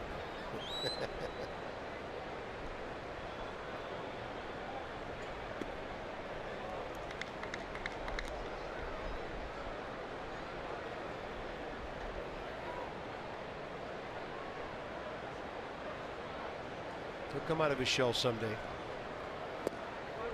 Great pitch by Chavez, diving down and away from Defoe, who came in hitting .265 left-handed, .258 overall.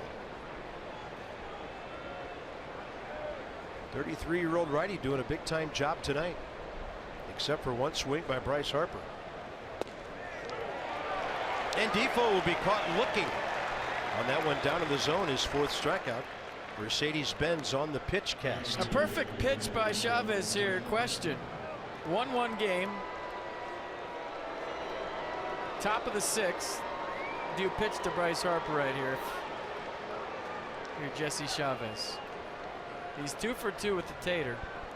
My answer to that would be what Edwin Jackson appeared to be doing to Trout in the 4th.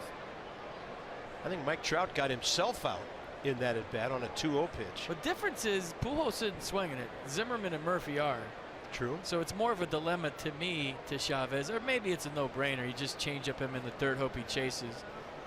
But Bryce is hunting something up right here.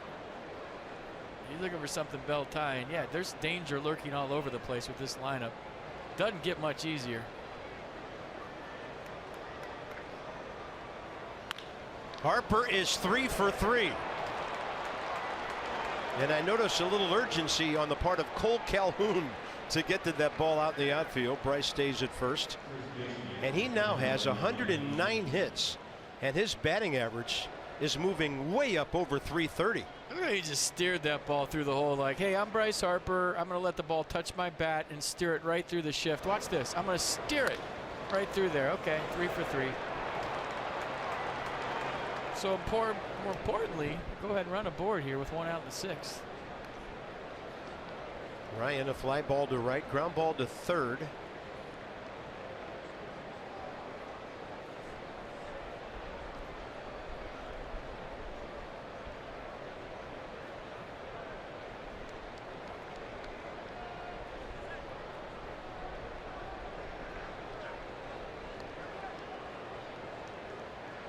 One for 5 career with a walk against Jesse Chavez.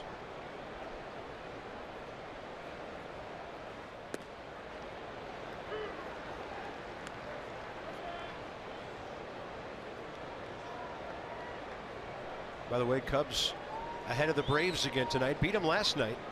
The Nats lead in the East is 10.5. It's 4-1 fifth inning there.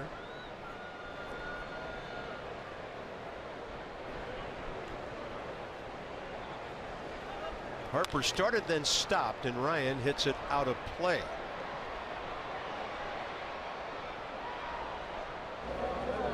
Breaker yesterday, 235. Past Vladdy the Great for the franchise record.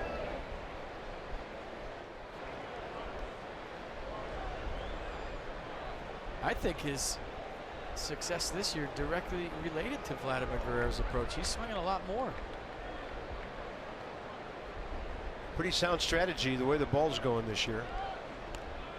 Harper back in standing. I remember when I first got here in 11 and 12, Ryan Zimmerman would take fastball after fastball right down the middle early in the count. And you're thinking, okay, he likes to see pitches. You can't argue with success. But, I mean, this year his swing rate's up. His launch angle's up, and the numbers are up.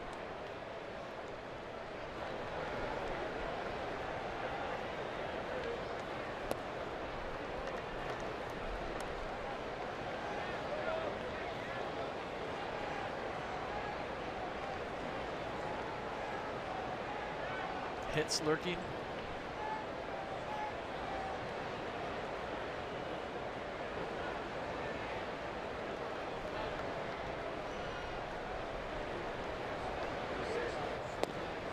Ooh.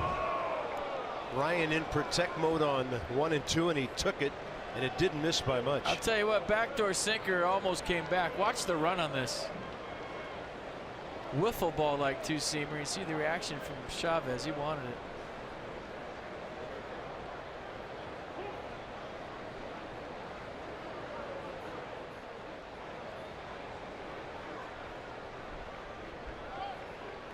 Did you see where Maldonado set up right there? He set up in. What's that tell me? They're going away. He's trying to deke him on the throw over. Let the hitter feel him on the inside half. They're going outside here. A lot of room on that side of the infield. Watch. See him setting up outside now? And a big hook, and Zimmerman did well to get a piece of it. I mean, if you're a major league hitter, it's all you have to do on a throw over is look where the catcher's setting up. He ain't setting up there again. He's going to set up on the other side as you look at the Nats box score. Half of the Nationals' 6 hits.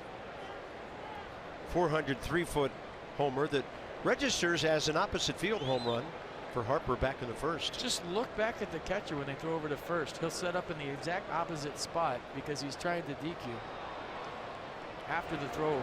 2-2. Strikeout.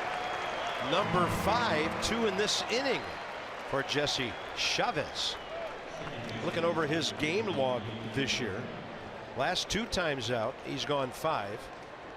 He's had 4 games this year at Houston, here against the White Sox, here against the Braves, and here against the Royals when he's gone 7. Not bad stuff for a guy who's been a career reliever.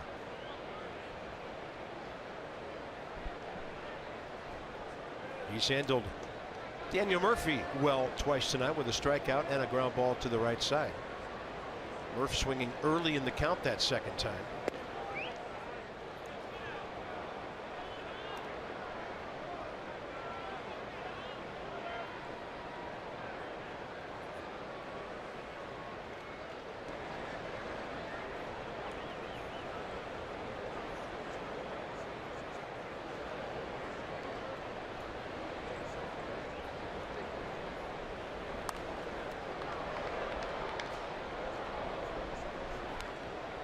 Bryce is showing interest at first, which is more than he normally does. Gary Thurman talking to him between pitches. He's trying to get a jump. Usually he shows disinterest. He doesn't like to steal anymore. That's fine. He's trying to stay healthy. But right now in a 1-1 game, he's looking like he might want to think about it.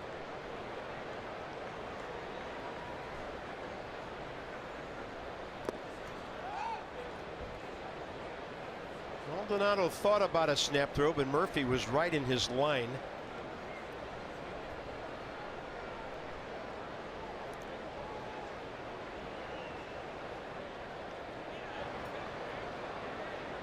Just missed the tater last time up. Hit it to the wall in left center. Rendon. Yes, he did.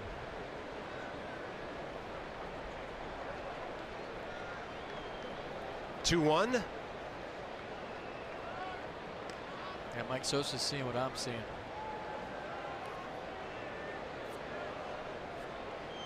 Those signs you're seeing are the throwovers or pitch outs. He's not calling pitches.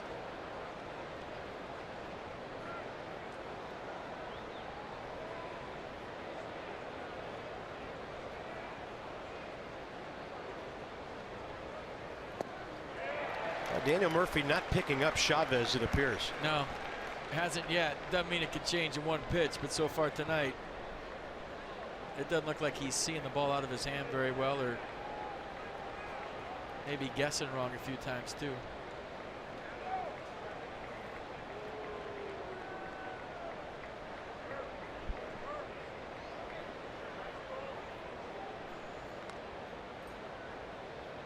Murph's such a cerebral hitter. That's why he hits so well in his own division. When he sees guys, he knows what's coming. He knows patterns.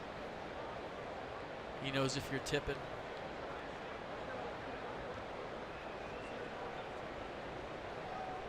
Angels this year have given up 51% of their runs via the homer by their opponents. Harper has one tonight. Murphy struggling here to get something going. And the obsession with Bryce Harper, who's 2 for 4 this year, continues. Well, 1-1 game. They don't want to ambush, steal, and they see he's antsy over there.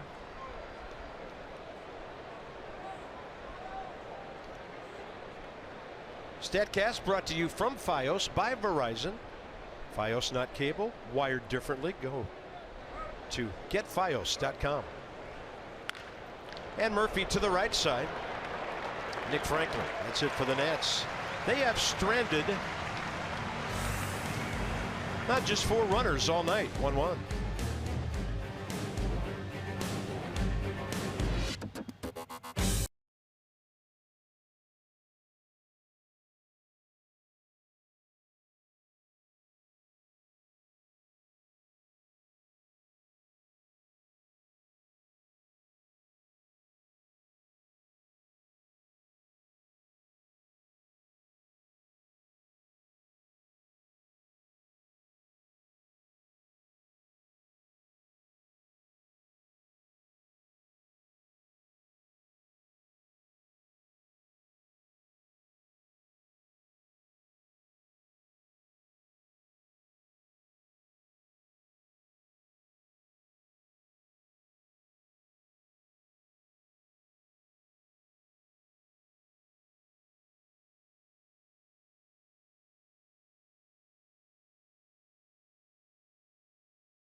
So far, giving up just 1 run on 2 hits, a home run to Mike Trout in the first.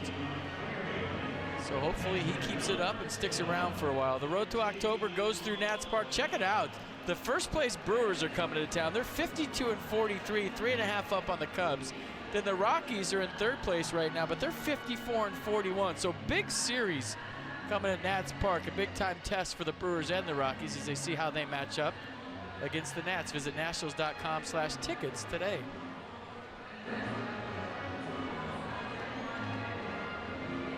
Quite a ball game between Dusty's Nats and Scioscia's Angels. Maldonado, Franklin, Revere, bottom 6.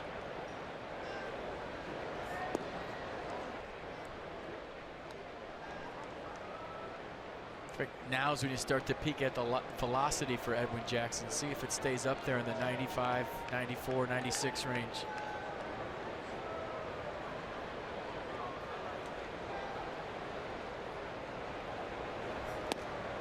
Some nice bite on that 88. Good slider straight down. Mike Maddox liking what we're all seeing.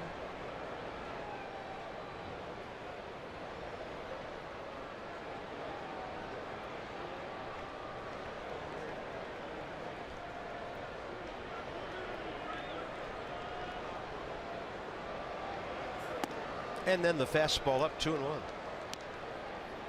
Oh, fall behind, throw the slider down the way again because he's swinging. Last batter to hit safely, Trout, the homer, first inning. There it is.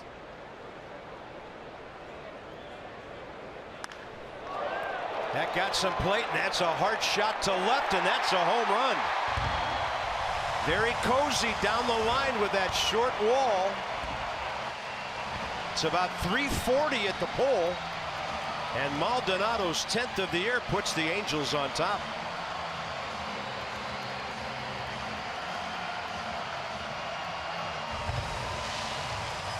Well, it's the right pitch, just not the execution he was looking for. The slider was supposed to be down the way, same as the 1-0 pitch. It kind of just hung out over the plate.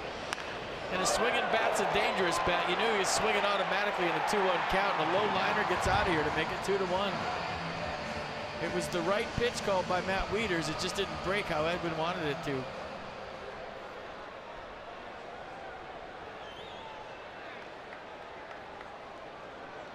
Nick Franklin, the second baseman, killed the ball first time up, and down the line Ryan Zimmerman robbed him of a double.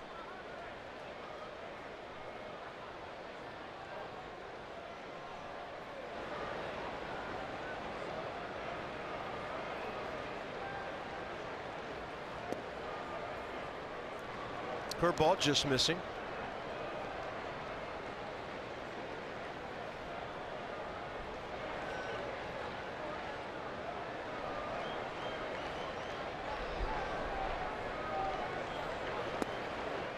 It's to the inside half.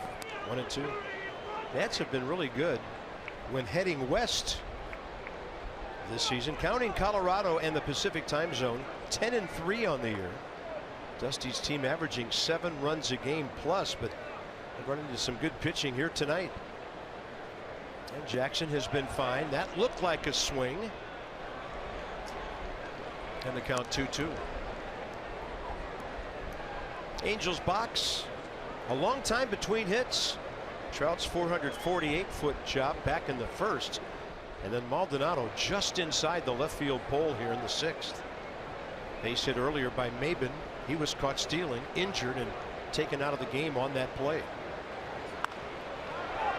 Ryan Zimmerman under this pop-up in foul ground. First out, 6th inning. Top of the order now with Revere.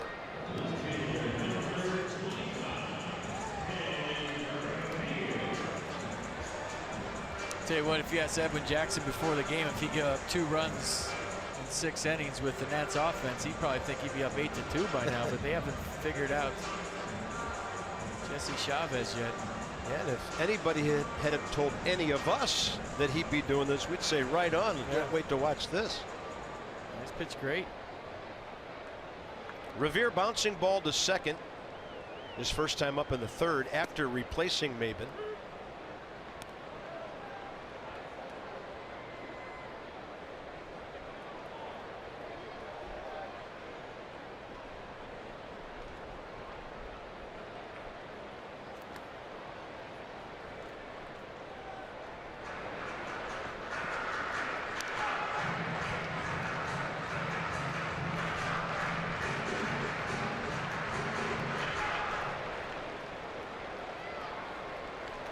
It stays 2-1. Is Dusty Baker tempted to play with his new toys down there in the bullpen behind 1 run today?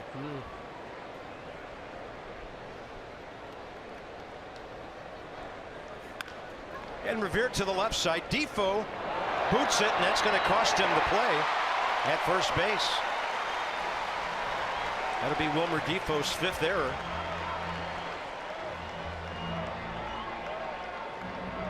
And that's a runner. 2 hitters in front of Trout. Well, we've seen this with Trey Turner a lot, the full-blown panic when somebody's fast, and Wilmer sat on that, got the in-between hop. And even if he fields that in the in-between hop, it's going to be close at first with Ben Revere kind of jailbreaking out of there on the swing and running to first at the same time. Nationals' 57th error of the year, 5 for Defoe. Cole Calhoun, the hitter, he's 0 for 2.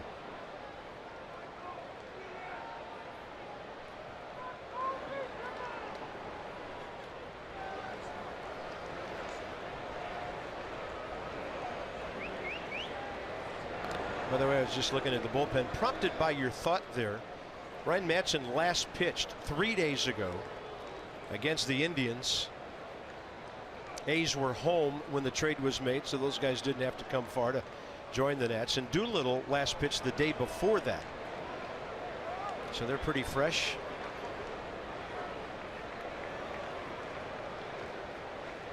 There's Cole Calhoun, who's hit 12 homers and driven in 41. Ben Revere running 9 for 11.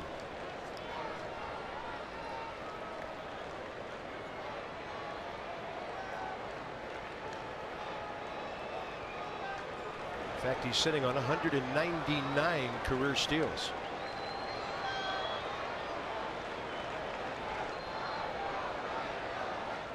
Not a big lead. He's holding.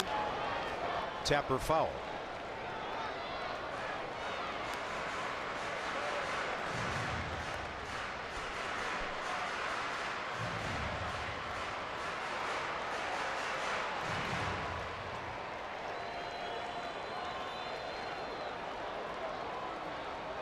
There may be Revere leaving that hole open for Calhoun here for a minute, but you'd think he's going to steal here relatively shortly. I mean, he's got a big lead.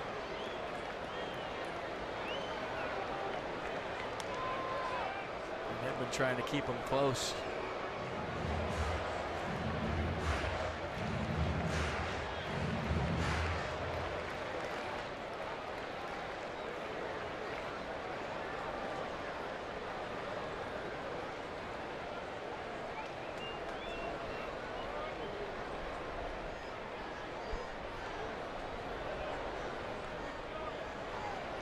One pitch, runner going, pitch outside.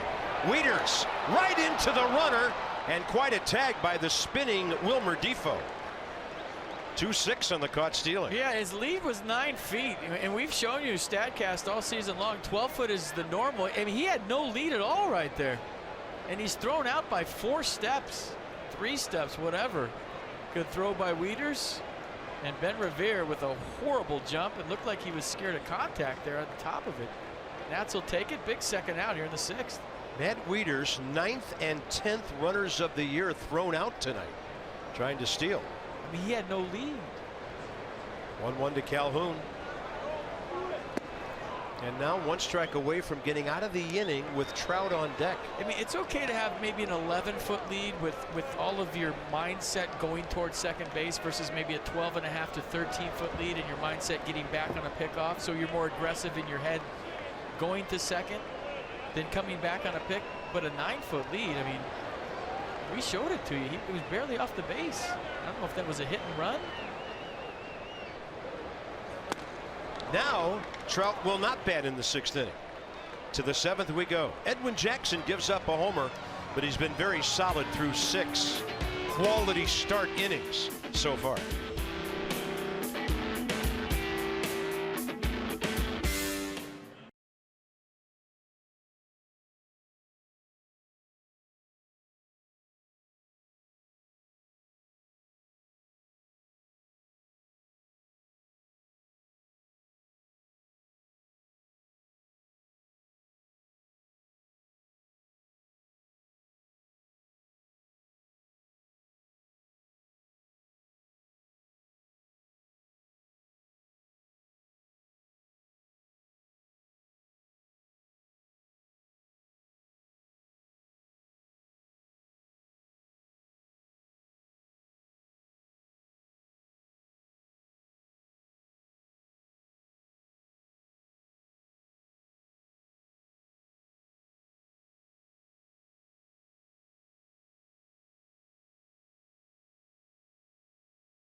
Top of the 7th inning.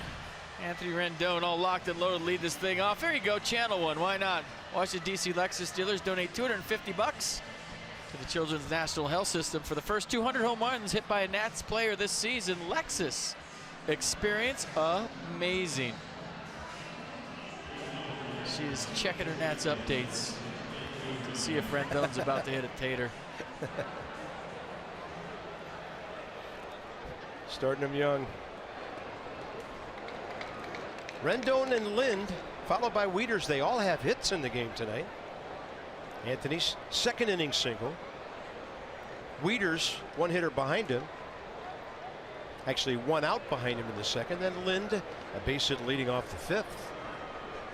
74th pitch. Jesse Chavez cuts it right in there.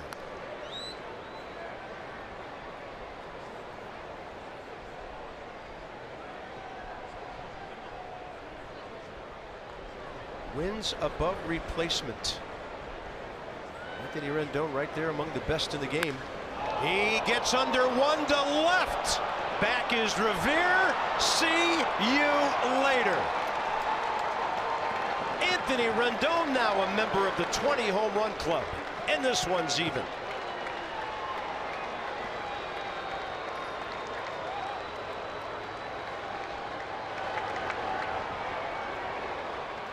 Stay hot, Anthony Rendon. And way to go, Truck, for throwing some good vibes out there to tie the ball game up. Way to go.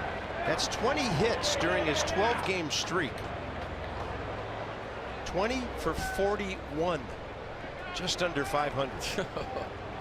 Sizzling. Sneaky MVP candidate, too, in the National League. Stay tuned. Yeah, and it's coming out in the open here the way this guy's playing, isn't it? Yep. Amazing. 2 for 3 tonight. Here's Lind. Don't make a mistake to this guy. Yeah, heads up right here.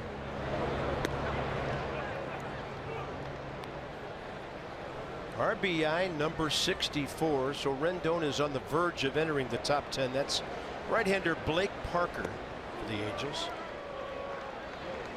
Their closer, by the way, is a familiar name, Bud Norris.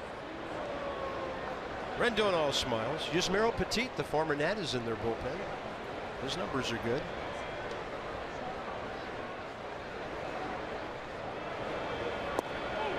That's a strike, low in the zone, 1 and 2.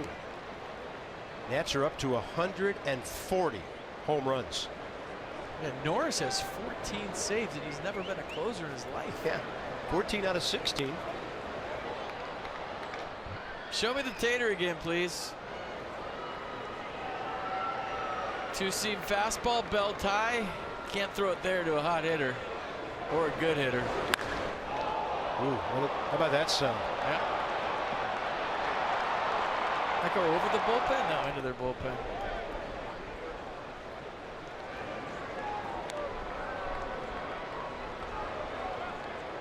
Anthony Rendon, 20 homers, 85 batted in last year. He's going to obliterate some career numbers this season. 2-2. Lynn hits it hard for a base hit, and he's 2 for 3. He can hit, man. I'm telling you what. That guy can hit.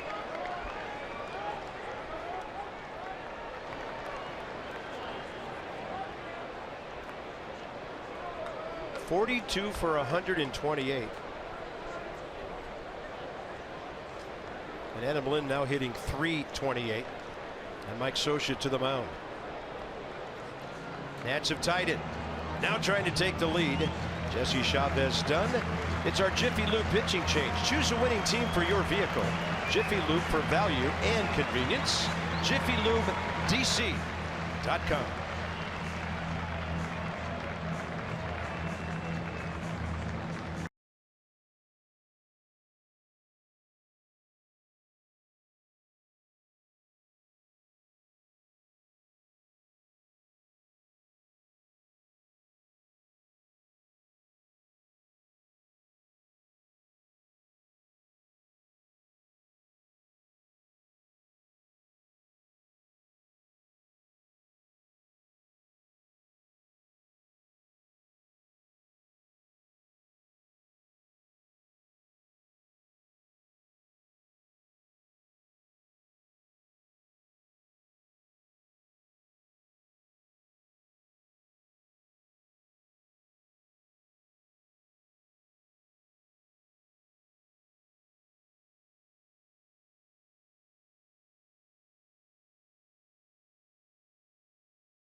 Top of the 7th inning.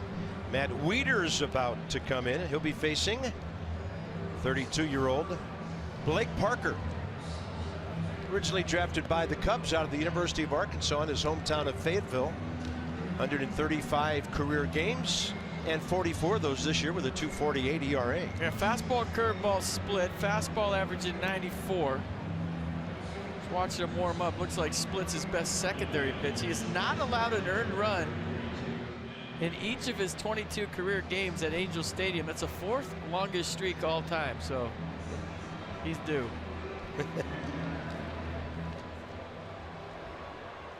Matt Wieters hasn't faced him before.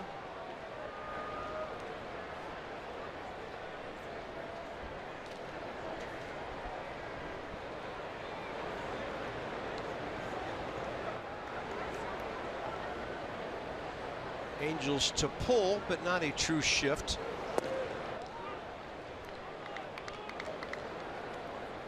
And Matt, a base hit off the scoreboard, right the wall below the scoreboard, back in the 2nd inning. And a fly ball to center in the 5th.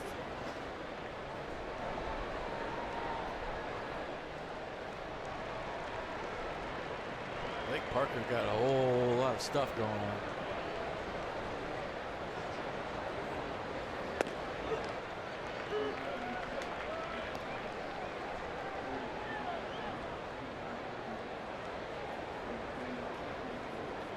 Guy from the Rockies, Ottavino.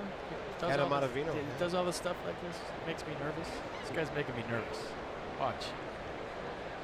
Makes me nervous. 1-1. Settle down.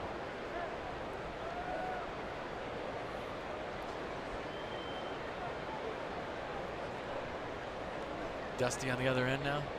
Change seats. Yeah, looking for the lead run or runs.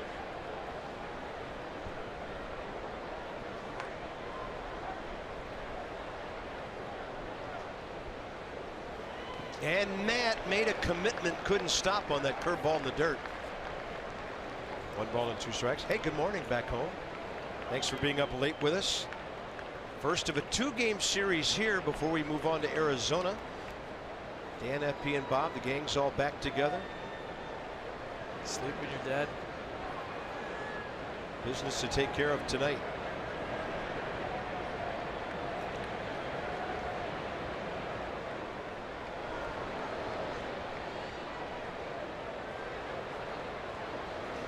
And Wieters on a pitch in the dirt, strikes out. Next up, Chris Heisey. Nissan on the pitch cast. There's a split, I believe, from Blake. Yeah, straight down, looks like a fastball, bottom drops out. See a pitch like that on the bench, everybody talking now saying, hey, get to his fastball before he gets to that. That was nasty. Heisey 0 for 1 career against Parker. Fly ball and a strikeout tonight.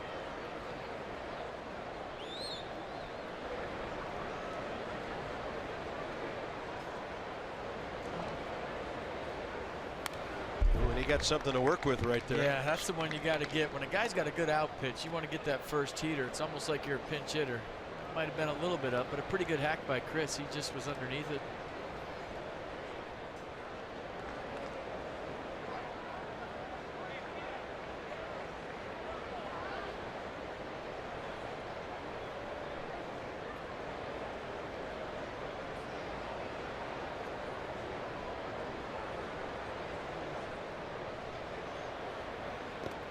There's a wild pitch, and the Nats pick up 90 feet.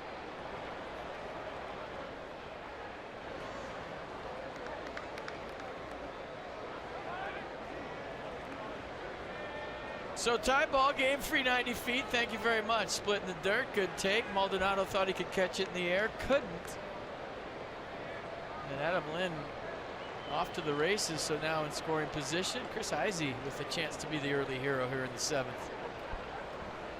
And then moves around the Angels infield. Luis Valbuena now about 25 feet off the line at first. 1-1. And Chris Heisey out ahead of the off speed.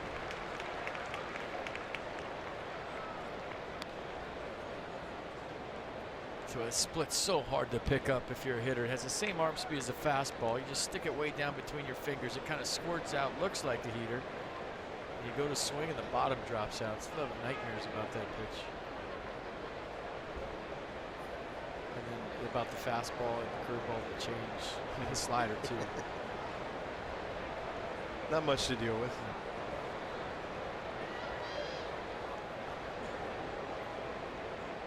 He's trying to throw a high fastball here. Nope.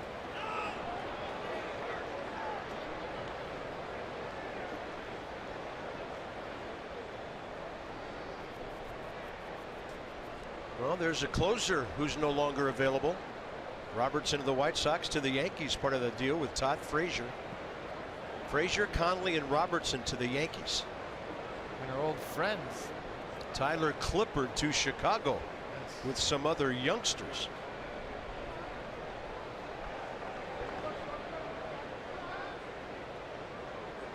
I'd say this about Clip, he's played in some good cities, man. that's not a downgrade going from New York to Chicago. He's been in Phoenix, DC. 2-2. Heisey looked like he stopped his swing. Corey Blazer confirms at first, and the count goes 3-2. From the side, we'll show it to you again. I am close. Human backstop goes Maldonado, and he's had a very active time behind the plate during this AB.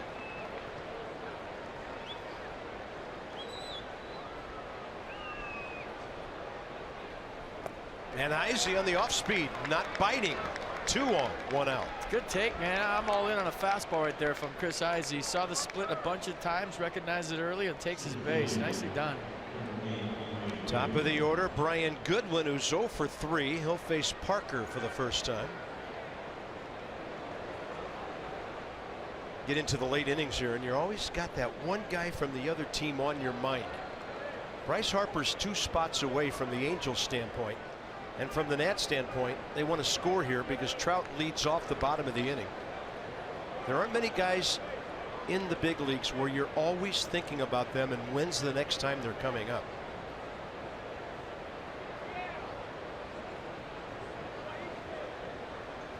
Well, if you're a starting pitcher, you're thinking about Mike Trout and Bryce Harper about 1:30 in the afternoon. Yeah. And all day thereafter. Yep. Well, they've earned it. Bryce 3 for 3 tonight. Tell you what, this is where if you're Brian Goodwin, put all your chips in the middle on a fastball, and if he throws you that split, miss it by a mile, but if he throws you the heater, be all over it. 2 on, 1 out. Tie game. 94 moving away.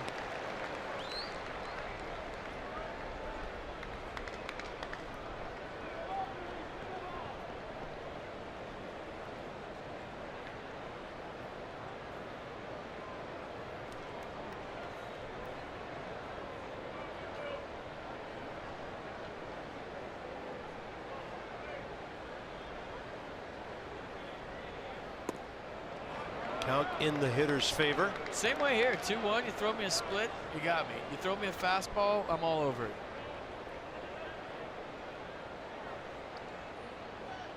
I'll gladly go 2-2 and miss a split by a mile to be on a 2-1 fastball.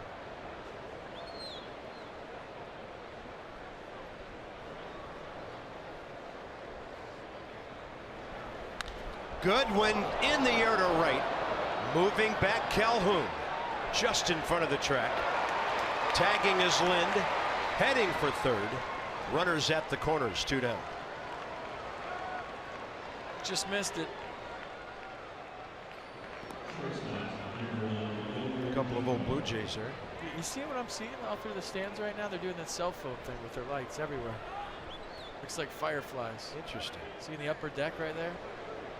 Is that the new beach ball? Yeah. Here? Well, they do it at AT&T Park. They're doing it in Wright Center too. Yeah, there you go.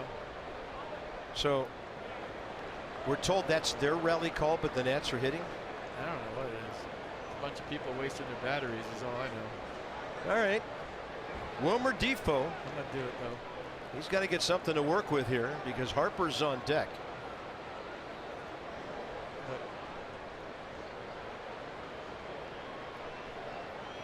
Okay, you're blinding your partner, okay?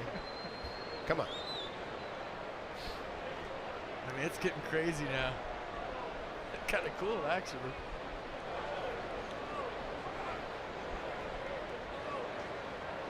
Kind of reminds me of 1998 every time Sammy Sosa and Mark McGwire took a swing. Yeah, it was the flash of the cell phones, but this is the light on the back of the iPhone. It's just getting crazy right now. That doesn't really even do it justice. If you're sitting here, it actually looks pretty cool.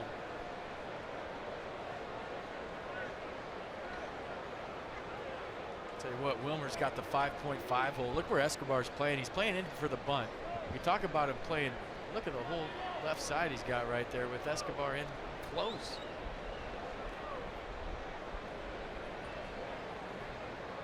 Oh, 1 to Defoe and that deep crouch of his. And he'll take it outside, 1-1. And he's throwing the fastball right to where his swing plane would hit a ball through that 5.5 hole. So stay tuned. Meanwhile, I'm so ADD, I'm just going to look at all the pretty lights. Angels have 1 lefty in their bullpen, Jose Alvarez, and nobody throwing right now with Harper looming.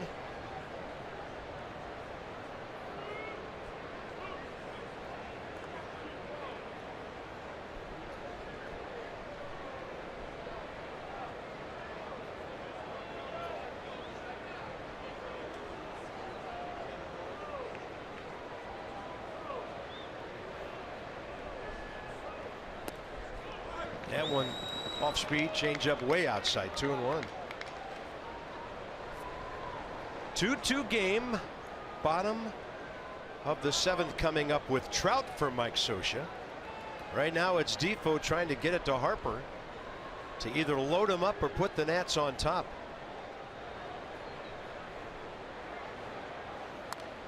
And he might have left the strike zone for that swing. Counts even, 2-2. Big crowd, 43,000. 345, one of their biggest crowds of the season. Mike Trout MVP bobblehead giveaway tonight. It's a big pitch for Blake Parker. He doesn't want to go full and make his infield have to throw across to get the speedy Defoe. He wants to seal the deal right here. Defoe trying to get a knock. And on the off-speed pitch, Wilmer strikes out. Anthony Rendon, long time ago, right? He led off the inning, towering drive to left. He's got 20, and the Nats have 2.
Angels, Anthony Rendon, the latest home run hero.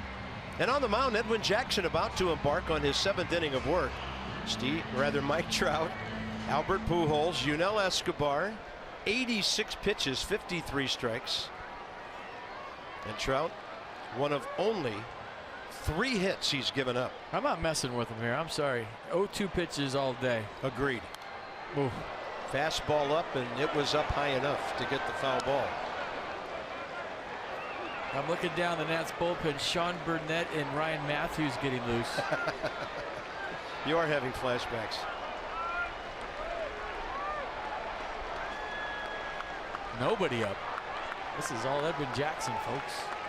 Keep the ball down, like in the dirt down. He jammed him. Goodwin coming on to grab it. 1 out, bottom 7.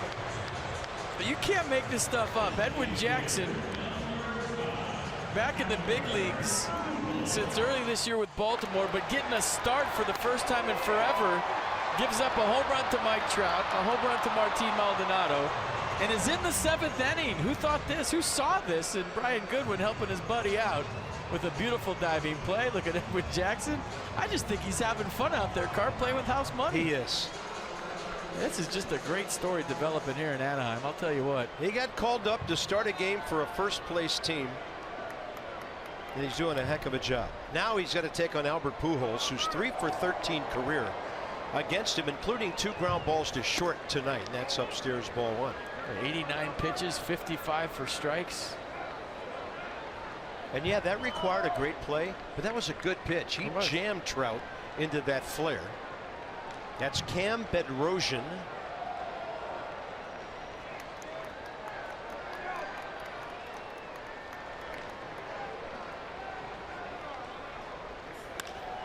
Pujols to right. That's well hit. And caught by Harper. A step in front of the wall. Edwin Jackson living right, folks. Getting some help from first Brian Goodwin and then Bryce Harper. So Trout robbed. And now Pujols. Air's cooling down. Ball not carrying. Bryce Harper with a good route. Not afraid of this wall in Los Angeles. And a nice play for the second out here in the 7th. Go Edwin Jackson. A little help from his buddies. Nice now play. It's Yunel Escobar. Nice play. He's had them on their toes tonight. That's a high fastball that'll get a pop-up. Defoe out. Heisey in, and Chris has it. A 5-pitch, 7th inning. And Edwin Jackson's through 7 on 91 pitches. And Harper about to lead off.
On for the Angels right now. Do you pitch to Bryce Harper, who's having quite an evening? If you tuned in late, I feel bad for you because the first inning might have been the best first inning all year. Bryce Harper went deep, number 24. Mike Trout answered the bottom half with his 17th. And second time up, Bryce Harper goes the other way. Tried to hustle into second base for a 2-out hustle double. They would challenge it and win, or keep the call the same. And then last time up, a base hit, so Bryce 3 for 3. Stats climbing tonight here for Bryce Harper. And do you pitch to him? See it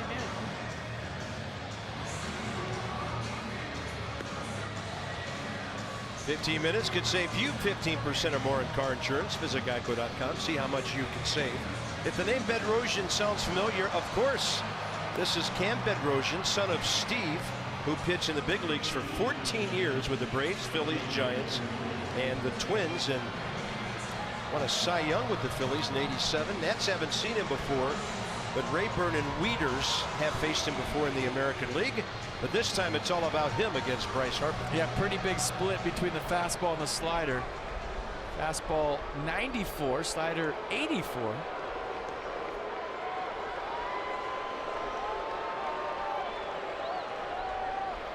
And here we go. Buckle up. Wake up the neighbors.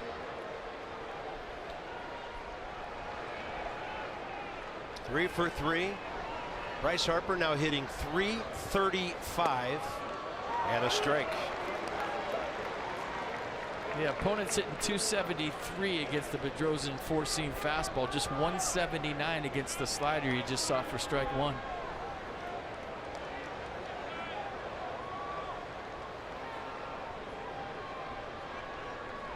Pitch wanted upstairs, and that's where it came, but up too far.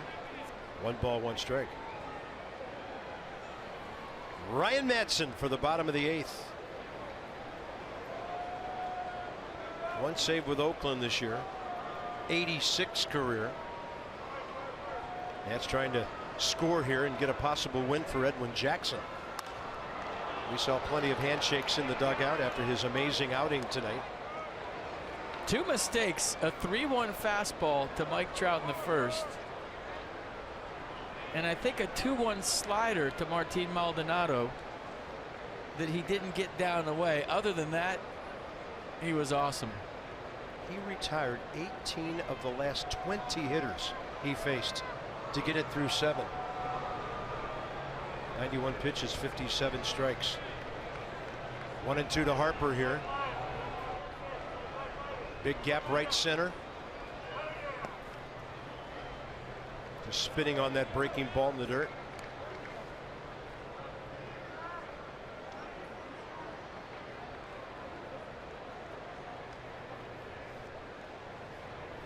Nearly half of his home runs now this year with 2 strikes in the at bat.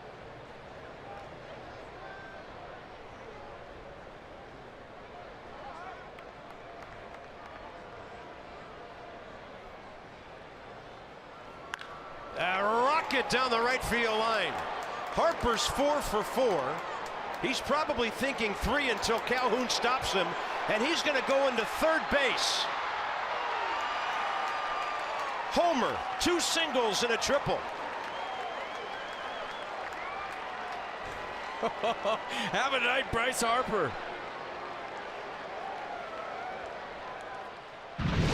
So if he had the hustle double in the third, he would have just hit for the cycle. So a challenge away from the cycle for Bryce Harper as you look at the sequence. Home run in the first, got thrown out trying to stretch a double in the third, single in the sixth, and now a triple to lead off the 8th. That close to a cycle tonight for Bryce Harper. More importantly, in a 2-2 game, leadoff man on third, nobody out, and look at the reaction from Bryce. If that doesn't wake you up or fire you up, I can't help you. First triple of the year and the 18th of his career. So Zimmerman and Murphy the next 2. Angels infield in. Nats looking for the lead here in the 8th. Ball tailing inside on Ryan Zimmerman. Bryce Harper now hitting .337. And now has 47 extra base hits.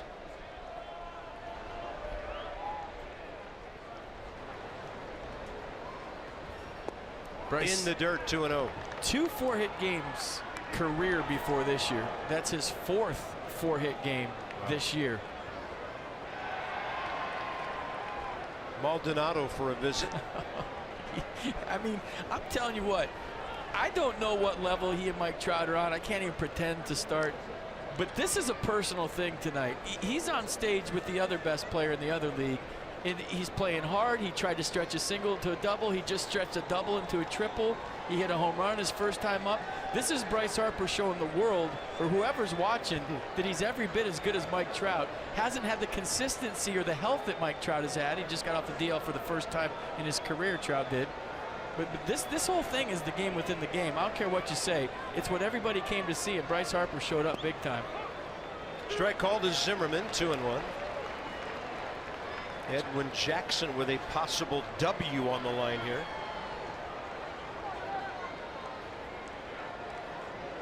Three hits, did not walk a batter in 7 innings. Excuse me, Carb. Infield halfway right now for Bryce. I think he's making this go through with nobody out.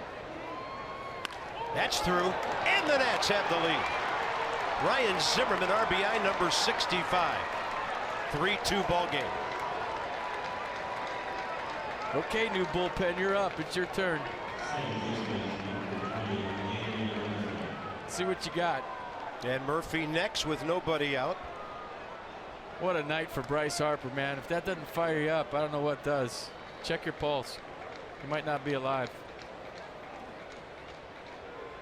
Charles Nagy, pretty good right-hander in his day, the pitching coach for the Angels. I mean, big stage Bryce, right? I mean, you open the Orange County Register today. It's huge. It says Stars Collide. It's got a picture of Mike Trout and Bryce Harper on the front page of the sports page. You open up to the third page, and it's got a bigger picture of Trout and Harper. It breaks them down on who's the better player.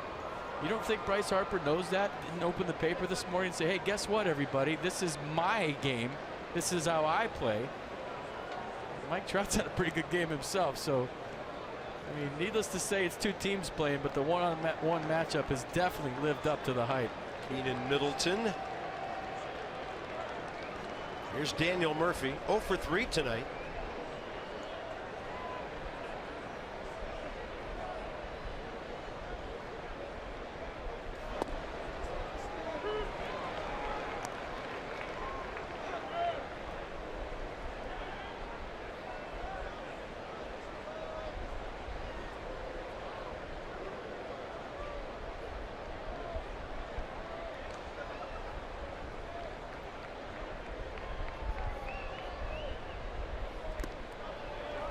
And that one, some late dive to get under his bat, 0-2.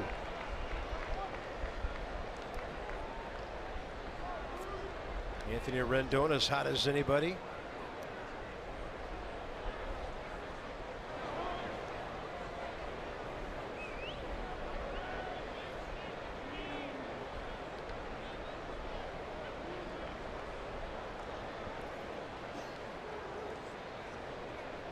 Crowd has quieted down here with some 8th inning visiting team fireworks.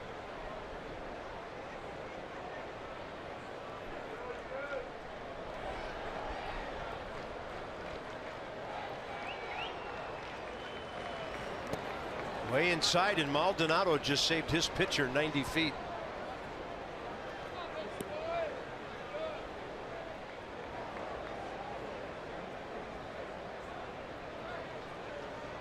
So in that article this morning, Simmons had a great quote, I thought, and I thought it was pretty accurate. He said Trout does it day in and day out. You know, he played in Atlanta, right? So he saw Bryce a lot. It's not just when he's hot. It's very rare that he's not kind of hot. He's either really hot or kind of hot. I've seen Harper cold. I've seen him hot. I've seen him okay. That's the difference. But he hasn't seen him every day. And Daniel Murphy swinging a miss, 1 out. And I think when you see Mike Trout on a daily basis like Simmons has, obviously he's your teammate, so you're going to have a different opinion. But if you see Bryce Harper every day like we do and everybody watching does, you know, obviously we have a different opinion. But I like his honesty. You know, we get on guys when they're honest in quotes. Yeah. That was a very frank, forthright, and honest quote. My opinion is that there's nobody involved in baseball or anything who could tell you one of these guys is better than the other. How do you make that comparison? They're different. One guy I said has been more consistent, uses his speed more, has the power, and has been more healthy. And I think that's really where you draw the line. When we've seen Bryce healthy, who's better? Maybe the guy in center field, but we haven't seen him enough to make that call. An Angel fan would say he's better. An American League fan would say he's better. And a Nats fan would say Bryce is better. And a National League fan would say Trout's better because everybody hates Bryce. Well, you got a point there. Unless they leave New York, Philadelphia, and Atlanta out of that discussion. Anthony Rendon unable to reach that one down and away. It just, you know, and I'll wrap it up, but it's very rare you open up the paper and you see something like this and it lives up to the billing. And it has here tonight, big time. Yep. And in baseball, they both could have went 0 for 4. They didn't.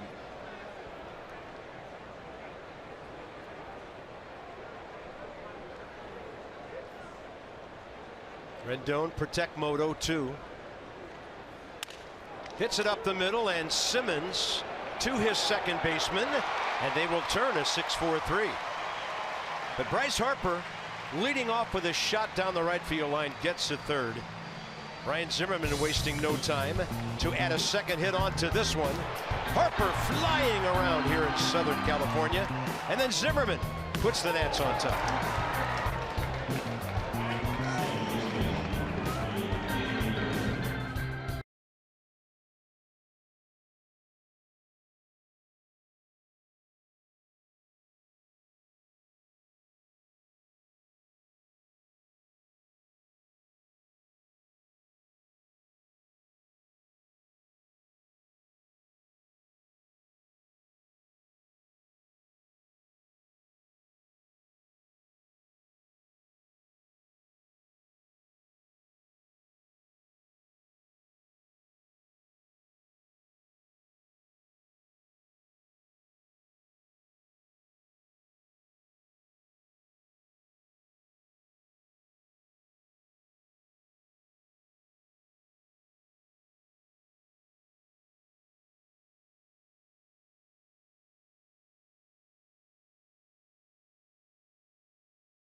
thing has been wonderful tonight, but how about the Edwin Jackson story? I mean, we're talking about a guy that was a fantastic national in 2012.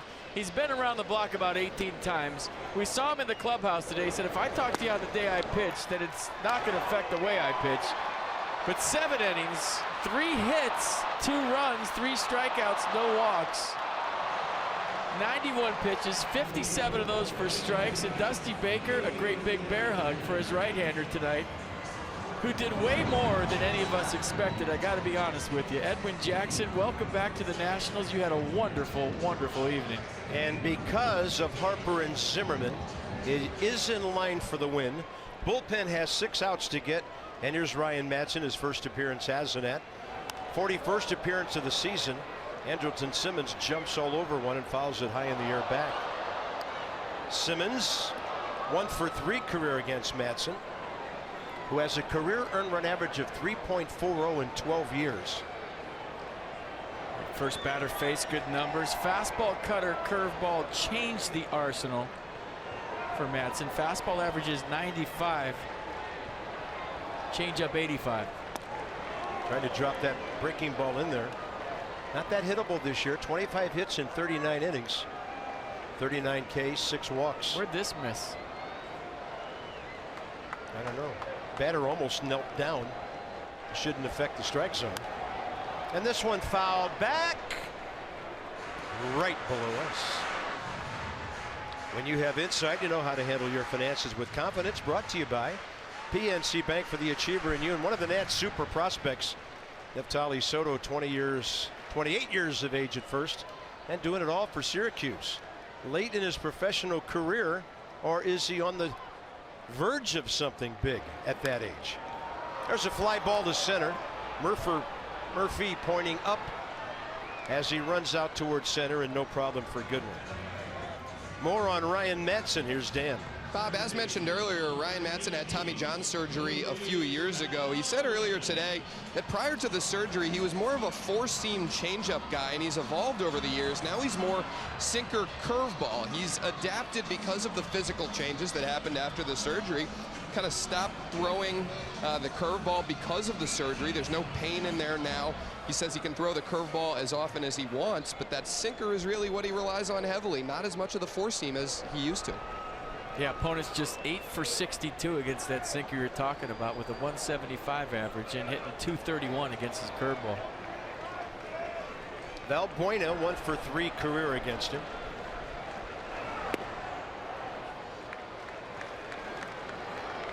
Gotta be weird for him out there. He's still got the A's clown shoes on, doesn't he? The white cleats. Looks like it. That's what we used to call him in Oakland, affectionately.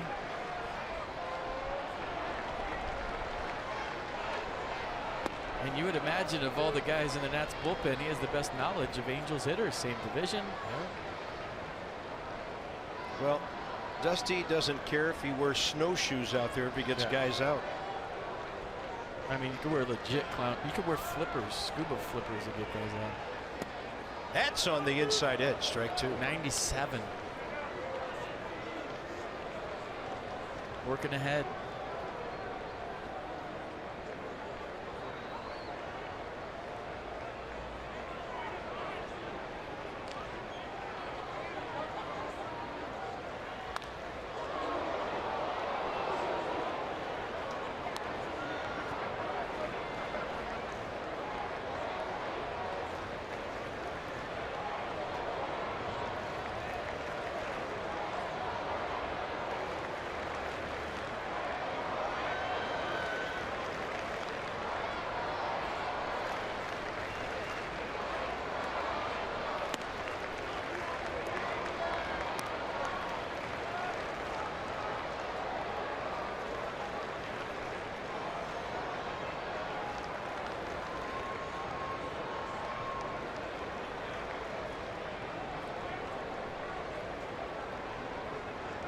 Two.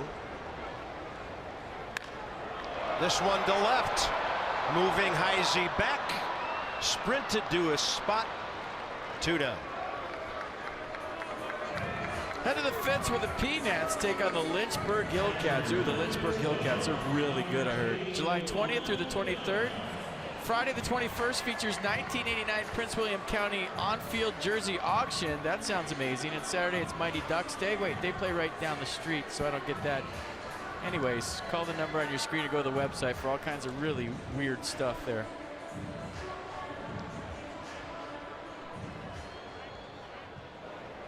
That's well said at 12:37 a.m. Thank you. Eastern. That's Here's sold. Martin Maldonado. Sold it. Home run last time against Edwin Jackson. Maldonado career 0 for 1 against Ryan Madsen.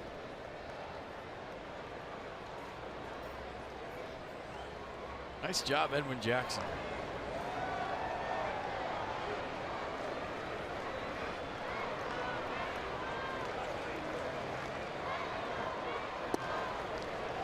'97 with action. 0-2. And down and in. Watch this sink. The velocity's there, 97, but watch the run under the hands late. That's dirty.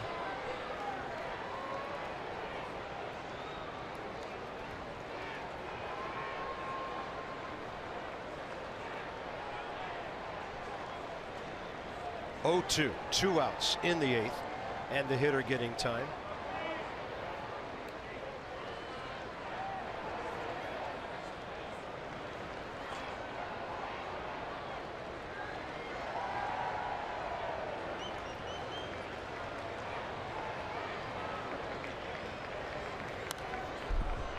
Challenge heater at 98. I mean, could you drawn this up? I mean, the whole game tonight. Harper versus Trout. Harper 4 for 4. Edwin Jackson going 7, handing the ball to the new guys in a 1-run game in the 8th. I mean, you can't make this up. I know we're close to Hollywood, but you can't make this up. Yeah. Script writers are going crazy right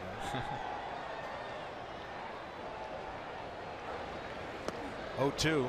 Close to hitting him. And that backs him off, and we'll see what Madsen has in store after a purpose pitch.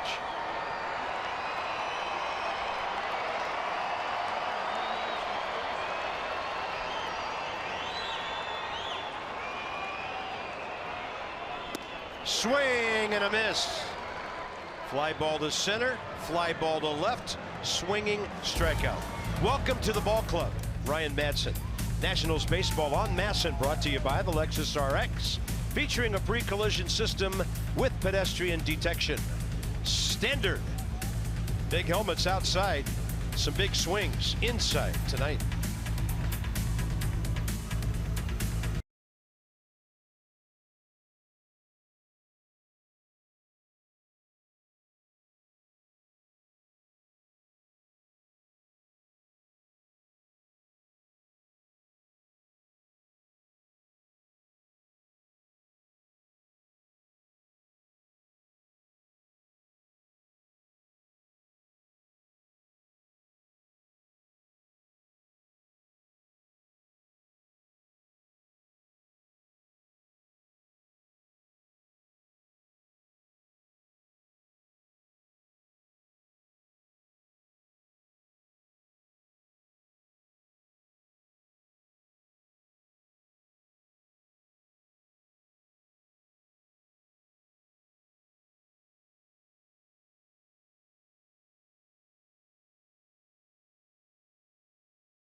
You stayed up for it. I mean, 3-2 Nats going to the top of the 9th. Look at Bryce Harper's night, Mike Trout's night, Edwin Jackson's night.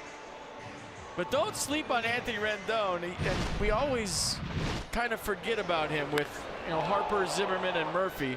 I don't know if you forget about it. Maybe that's the wrong way to put it. But look at this home run.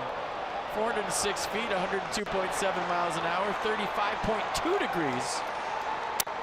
on your launch angle. So a nice night. StatCast is brought to you from Fios by Verizon. Fios is not cable. We're wired differently. Go to getfios.com today. 23-year-old right-hander Keenan Middleton for the Angels. Rookie in his 32nd appearance. ERA is over 4. 23 hits in 28 innings, but he's walked 12 batters. A fastball, slider, 2 pitches. Fastball 96, so he's got a big heater. And slider 87 to complement it. And here comes that man that can just flat out hit, Adam Lind. Top 9, the Nats looking for add-on insurance here. Lind 2 for 3 tonight. Nationals facing this righty for the first time.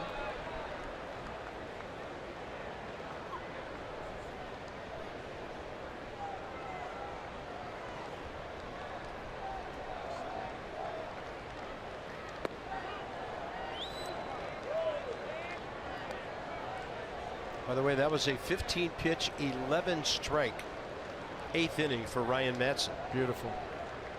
Sean Doolittle. They'll have 9, 1, and 2 up with Trout batting in the 9th inning if anybody gets on, barring a double play.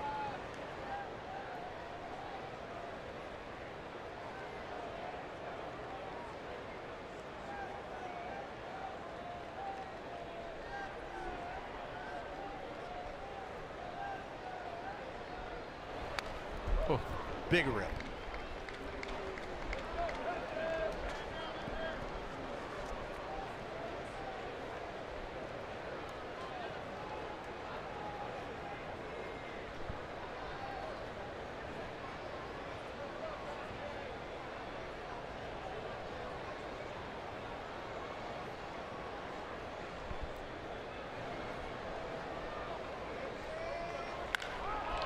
Loud sound, high fly ball, deep center.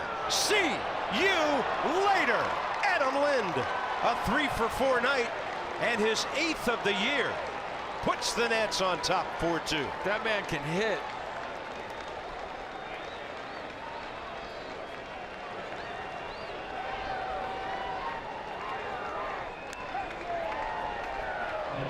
I mean, this is a tough yard to leave this time of night. He just went straight away center over the hedges or whatever the heck is out there to make it a 4-2 game. Adam Lind, the Colonel, can hit.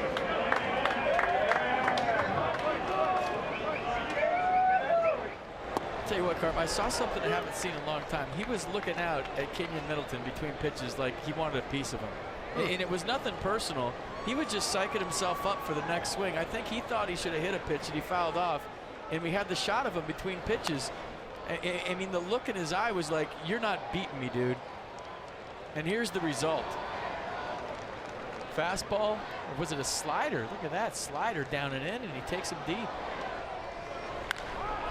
Might have been the loudest sound here tonight off the bat. 4-2 Nationals. They've out-hit the Angels 11-3. And Wieters to center. That's going to drop in for a hit. Blast in a bloop. 2-hit night, 1 for 3 into a 2 for 4. You'd take it. I'd smile too, Matt Wieters. Nicely done. Yeah, your number 7 and 8 hitters. 5 for 8. Heisey 0 for 2 with a walk. Steps in as the number 9 man here.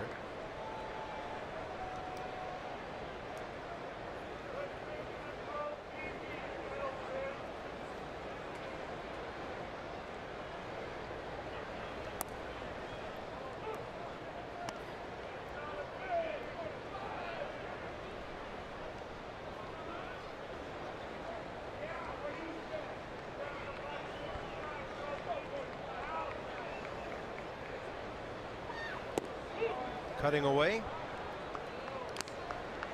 So I know the rocks aren't real. The grass out there definitely isn't real. But how about the bushes? Are those real? I'm gonna say yeah on the bushes. Okay. Or with the trees or whatever those are. But there's some real baseballs out there. There is. I'm trying to figure. Okay, there's the rocks. It's like the Thunder Mountain Railroad at Disneyland right down the street. But I know it's AstroTurf up there. It's bothering me. I'm gonna go out there tomorrow and do some research. Okay. I am. If you're not out of there by 6, we'll call a search party. I want to see what's in the trees. Yeah, I think those are real. Is Andre Dawson in there? No, that's the Ivy at Wrigley. Yeah, it's got it. High Z, high chopper left side. Throw to second, and no reason for a relay. They get the lead runner. First out, top of the ninth. This copyrighted telecast is presented by authority of the Washington Nationals and may not be reproduced or retransmitted in any form. And the accounts and descriptions of this game may not be disseminated without the expressed written consent. The music started a little late. Yeah, of the Washington Nationals. Cue the music up on time. Tighten it up. It's weird you reading it without music underneath. Hey, we got the best audio guy on the West Coast. Yeah. Lee's in our truck tonight. Yeah, well done, buddy. Just need to tighten it up and wake up. Everything's funny when you're up 4-2 in the late innings. No, everything's just funny, period.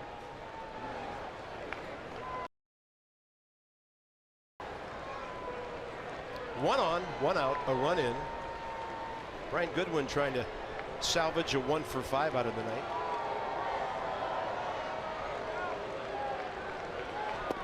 In there.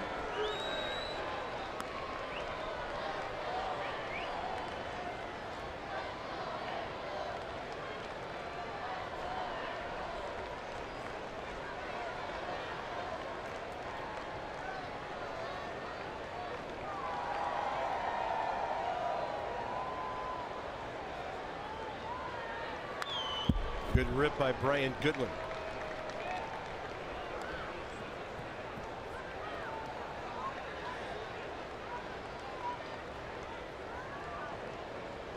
The only lefty, Jose Alvarez, Eduardo Paredes, pardon me.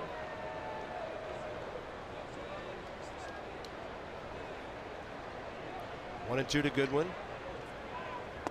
On a pitch up, cutting up and in, 2 down.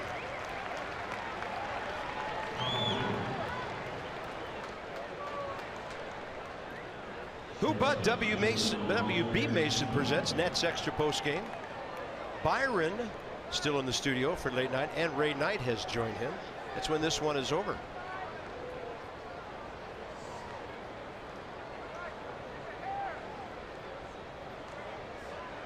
Nets' first 2 hitters tonight are 0 for 9. But the rest of the offense has really picked things up. Defoe to the shortstop. Close. Out. And it looked like Heisey was very close to being safe. But the Nets are out of challenges, right?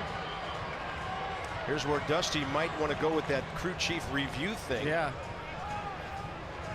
Angels are kind of walking off the field. I mean, that was a long way to go for Nick Franklin. He's chomping at the bit. Look at Sean Doolittle. He's waiting to get in this game.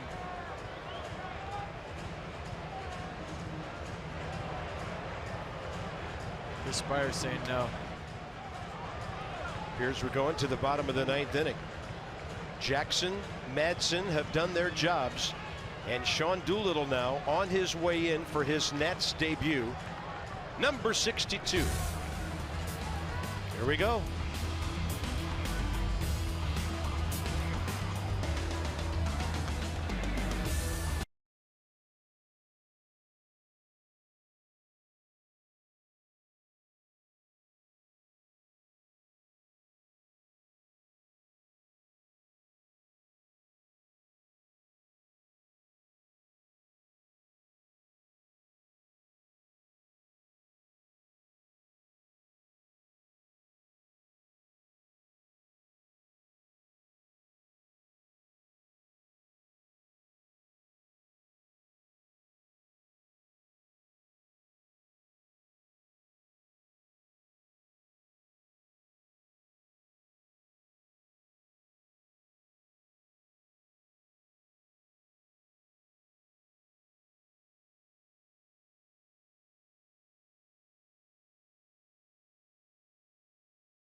by 2. Sean Doolittle on, and we are excited to see his debut. We were really excited to see Ryan Madsen's national debut, and you see the strikeout right here. So a perfect inning, 1 strikeout, no hits, no runs, no walks. And an uneventful 8th inning, which we all dig. The Washington area Toyota dealers help children and their families by making a donation of $37 to the Children's Inn at NIH for every strikeout by a Nats pitcher this season. And here we go.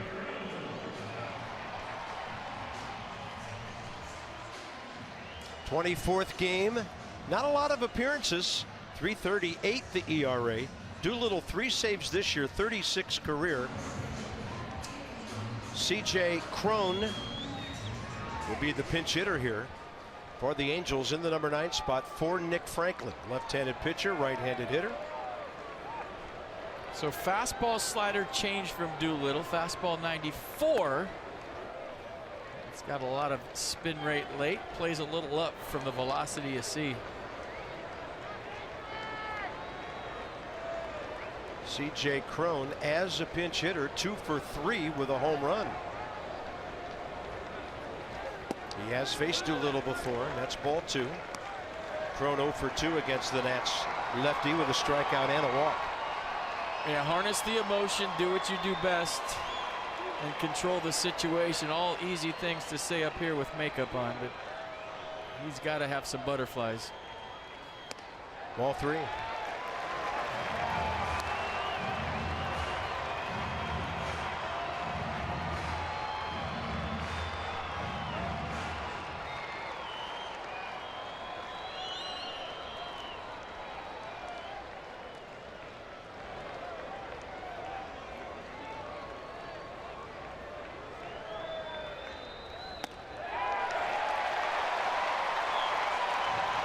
Yeah, he looks overamped right now.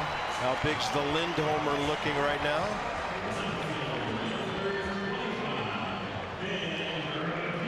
Nothing that strike 1 can't cure. Get right back in that strike zone. Make a good pitch. You might get 2 outs with a ground ball. It'll take a double play now to keep Mike Trout from batting in this game again. We've seen Ben Revere hit in double plays, believe it or not, with his speed. It can happen. 5 of them this year. There you go. Revere against Doolittle, 0 for 2.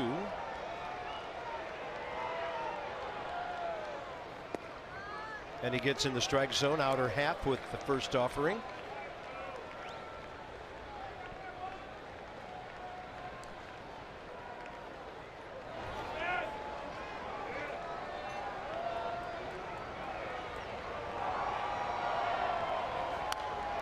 Got to play.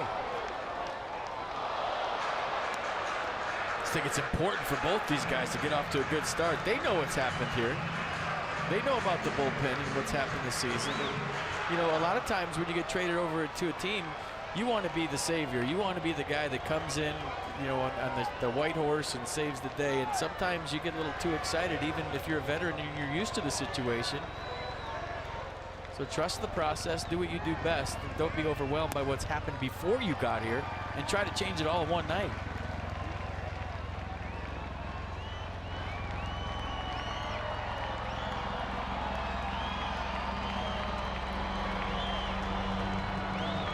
Amazing success against lefties so far.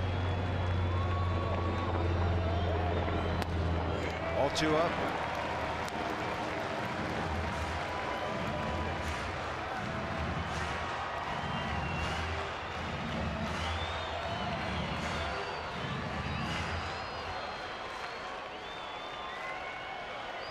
Cole Calhoun next. Trout in the hole. That ball slicing and foul.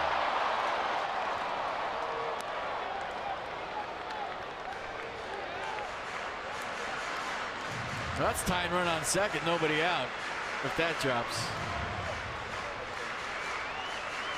But it didn't, and we'll do it again.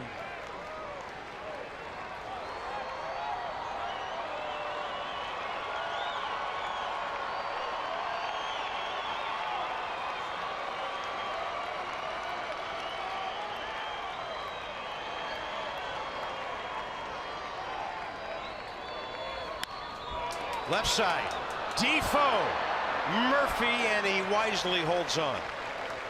Big first out on the 5-4, or rather the 6-4.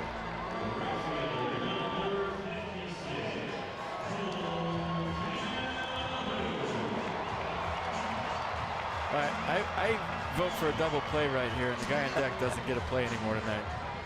It's a very nice thought. Yeah, I'm just going to make that perfectly clear. Yeah, so you don't get a play anymore. You have to wait for it tomorrow on a ground ball. Think lucky.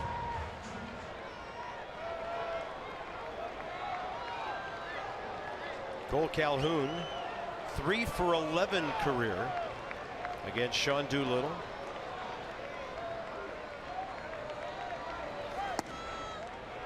Started, then stopped, ball 1. I haven't seen enough of Doolittle to know if he's a high fastball pitcher, but when you see a guy in a save situation missing up, that tells me he's really juiced up for this. He's amped up. The nerves are a factor.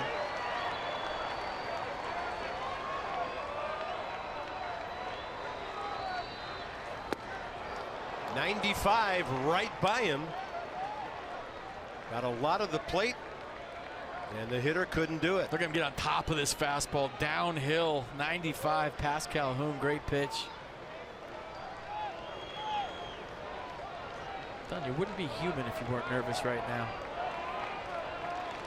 Or amped up, whatever you want to call it.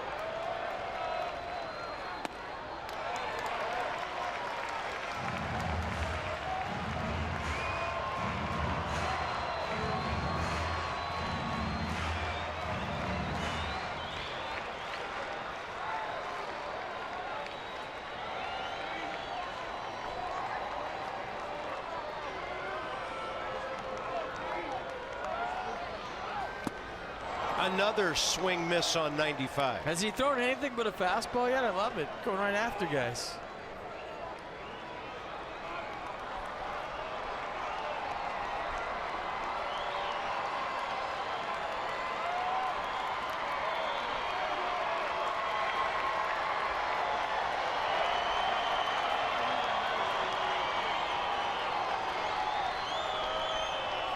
Two with 1 out.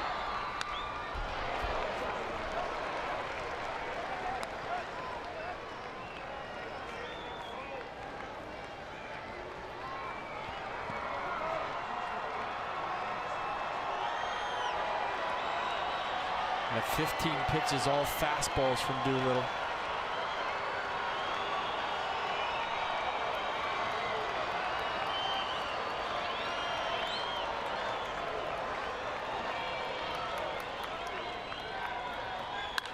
Two. That's well hit to right center. Stays in the ballpark. But two outfielders got real close to each other. Harper launches the ball home and nobody scores. Runners had to hold up to make sure it wasn't caught. Calhoun the double. Revere to third. And the Angels still down by 2. And Trout is next. All right, we'll watch the Calhoun double again. I think everybody happy in the first base dugout. This stayed in the ballpark. Both outfielders too close to the wall. Bryce Harper comes up throwing and keeps runners at second and third. And I think Ron Redecky thinking that Mike Trout's coming up. He doesn't want to take a chance down by 2. Ben Revere's run doesn't mean a thing. So what do you do right here? You got a Hall of Famer on deck that's a double play candidate because he doesn't run well anymore. You got an MVP in the batter's box. Do you put the go-ahead run on first base here to set up the double play? Do you even mess with Mike Trout right here with the great Albert Pujols on deck? I ask you. I don't know. Yeah, it's a great question because that's the potential winning run. Trout, career 3 for 6. With a homer and 2 RBIs against Sean Doolittle. A lot of managers would put Mike Trout on. A lot of managers would pitch to him. Softly hit, a run scores. Get the out at first, and that's what Defoe does. 2 down. Trout screaming down the line. Whatever, it's a ninth inning drama. It's a big out, he just got him. I think they're gonna hold up and take a look at it. That's not gonna tell me, but yeah, it did. I think he looked out there, but it was a squibber. Trout was hustling out of the box. Defoe had to give with the baseball. It was bang bang at first. Oh my goodness. Albert Pujols, 3 for 7 career against Doolittle. Bang, bang, 2 down. Tell you what, if I'm Cole Calhoun at second base, I don't duck for the throw. I make him throw it over my head. You don't have to duck as a runner. I would have stood straight up and made Wilmer Defoe throw it over my head. He got down and did the Nats a favor by giving Defoe a perfect throwing lane to get Mike Trout. Adam Lynn's home run, the difference in this game right now.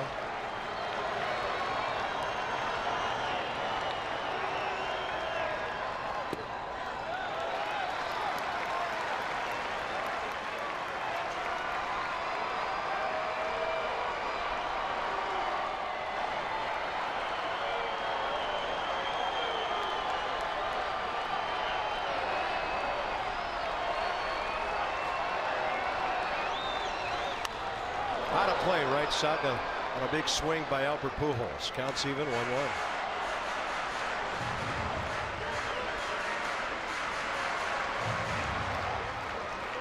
Well, this has been a good baseball game. I know a lot of people got to work tomorrow and have to go to bed, and it's understandable, but this has been one heck of a baseball game.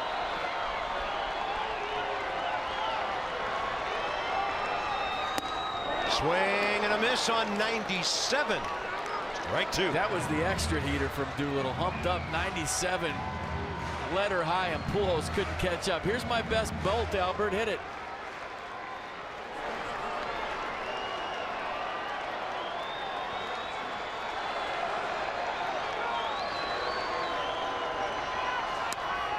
To left. Not hit that well. Heisey is there, and the Nats hold on to win it. Isn't it great when things go according to plan? And the bullpen takes care of it with Madsen and Doolittle in a 4-3 win.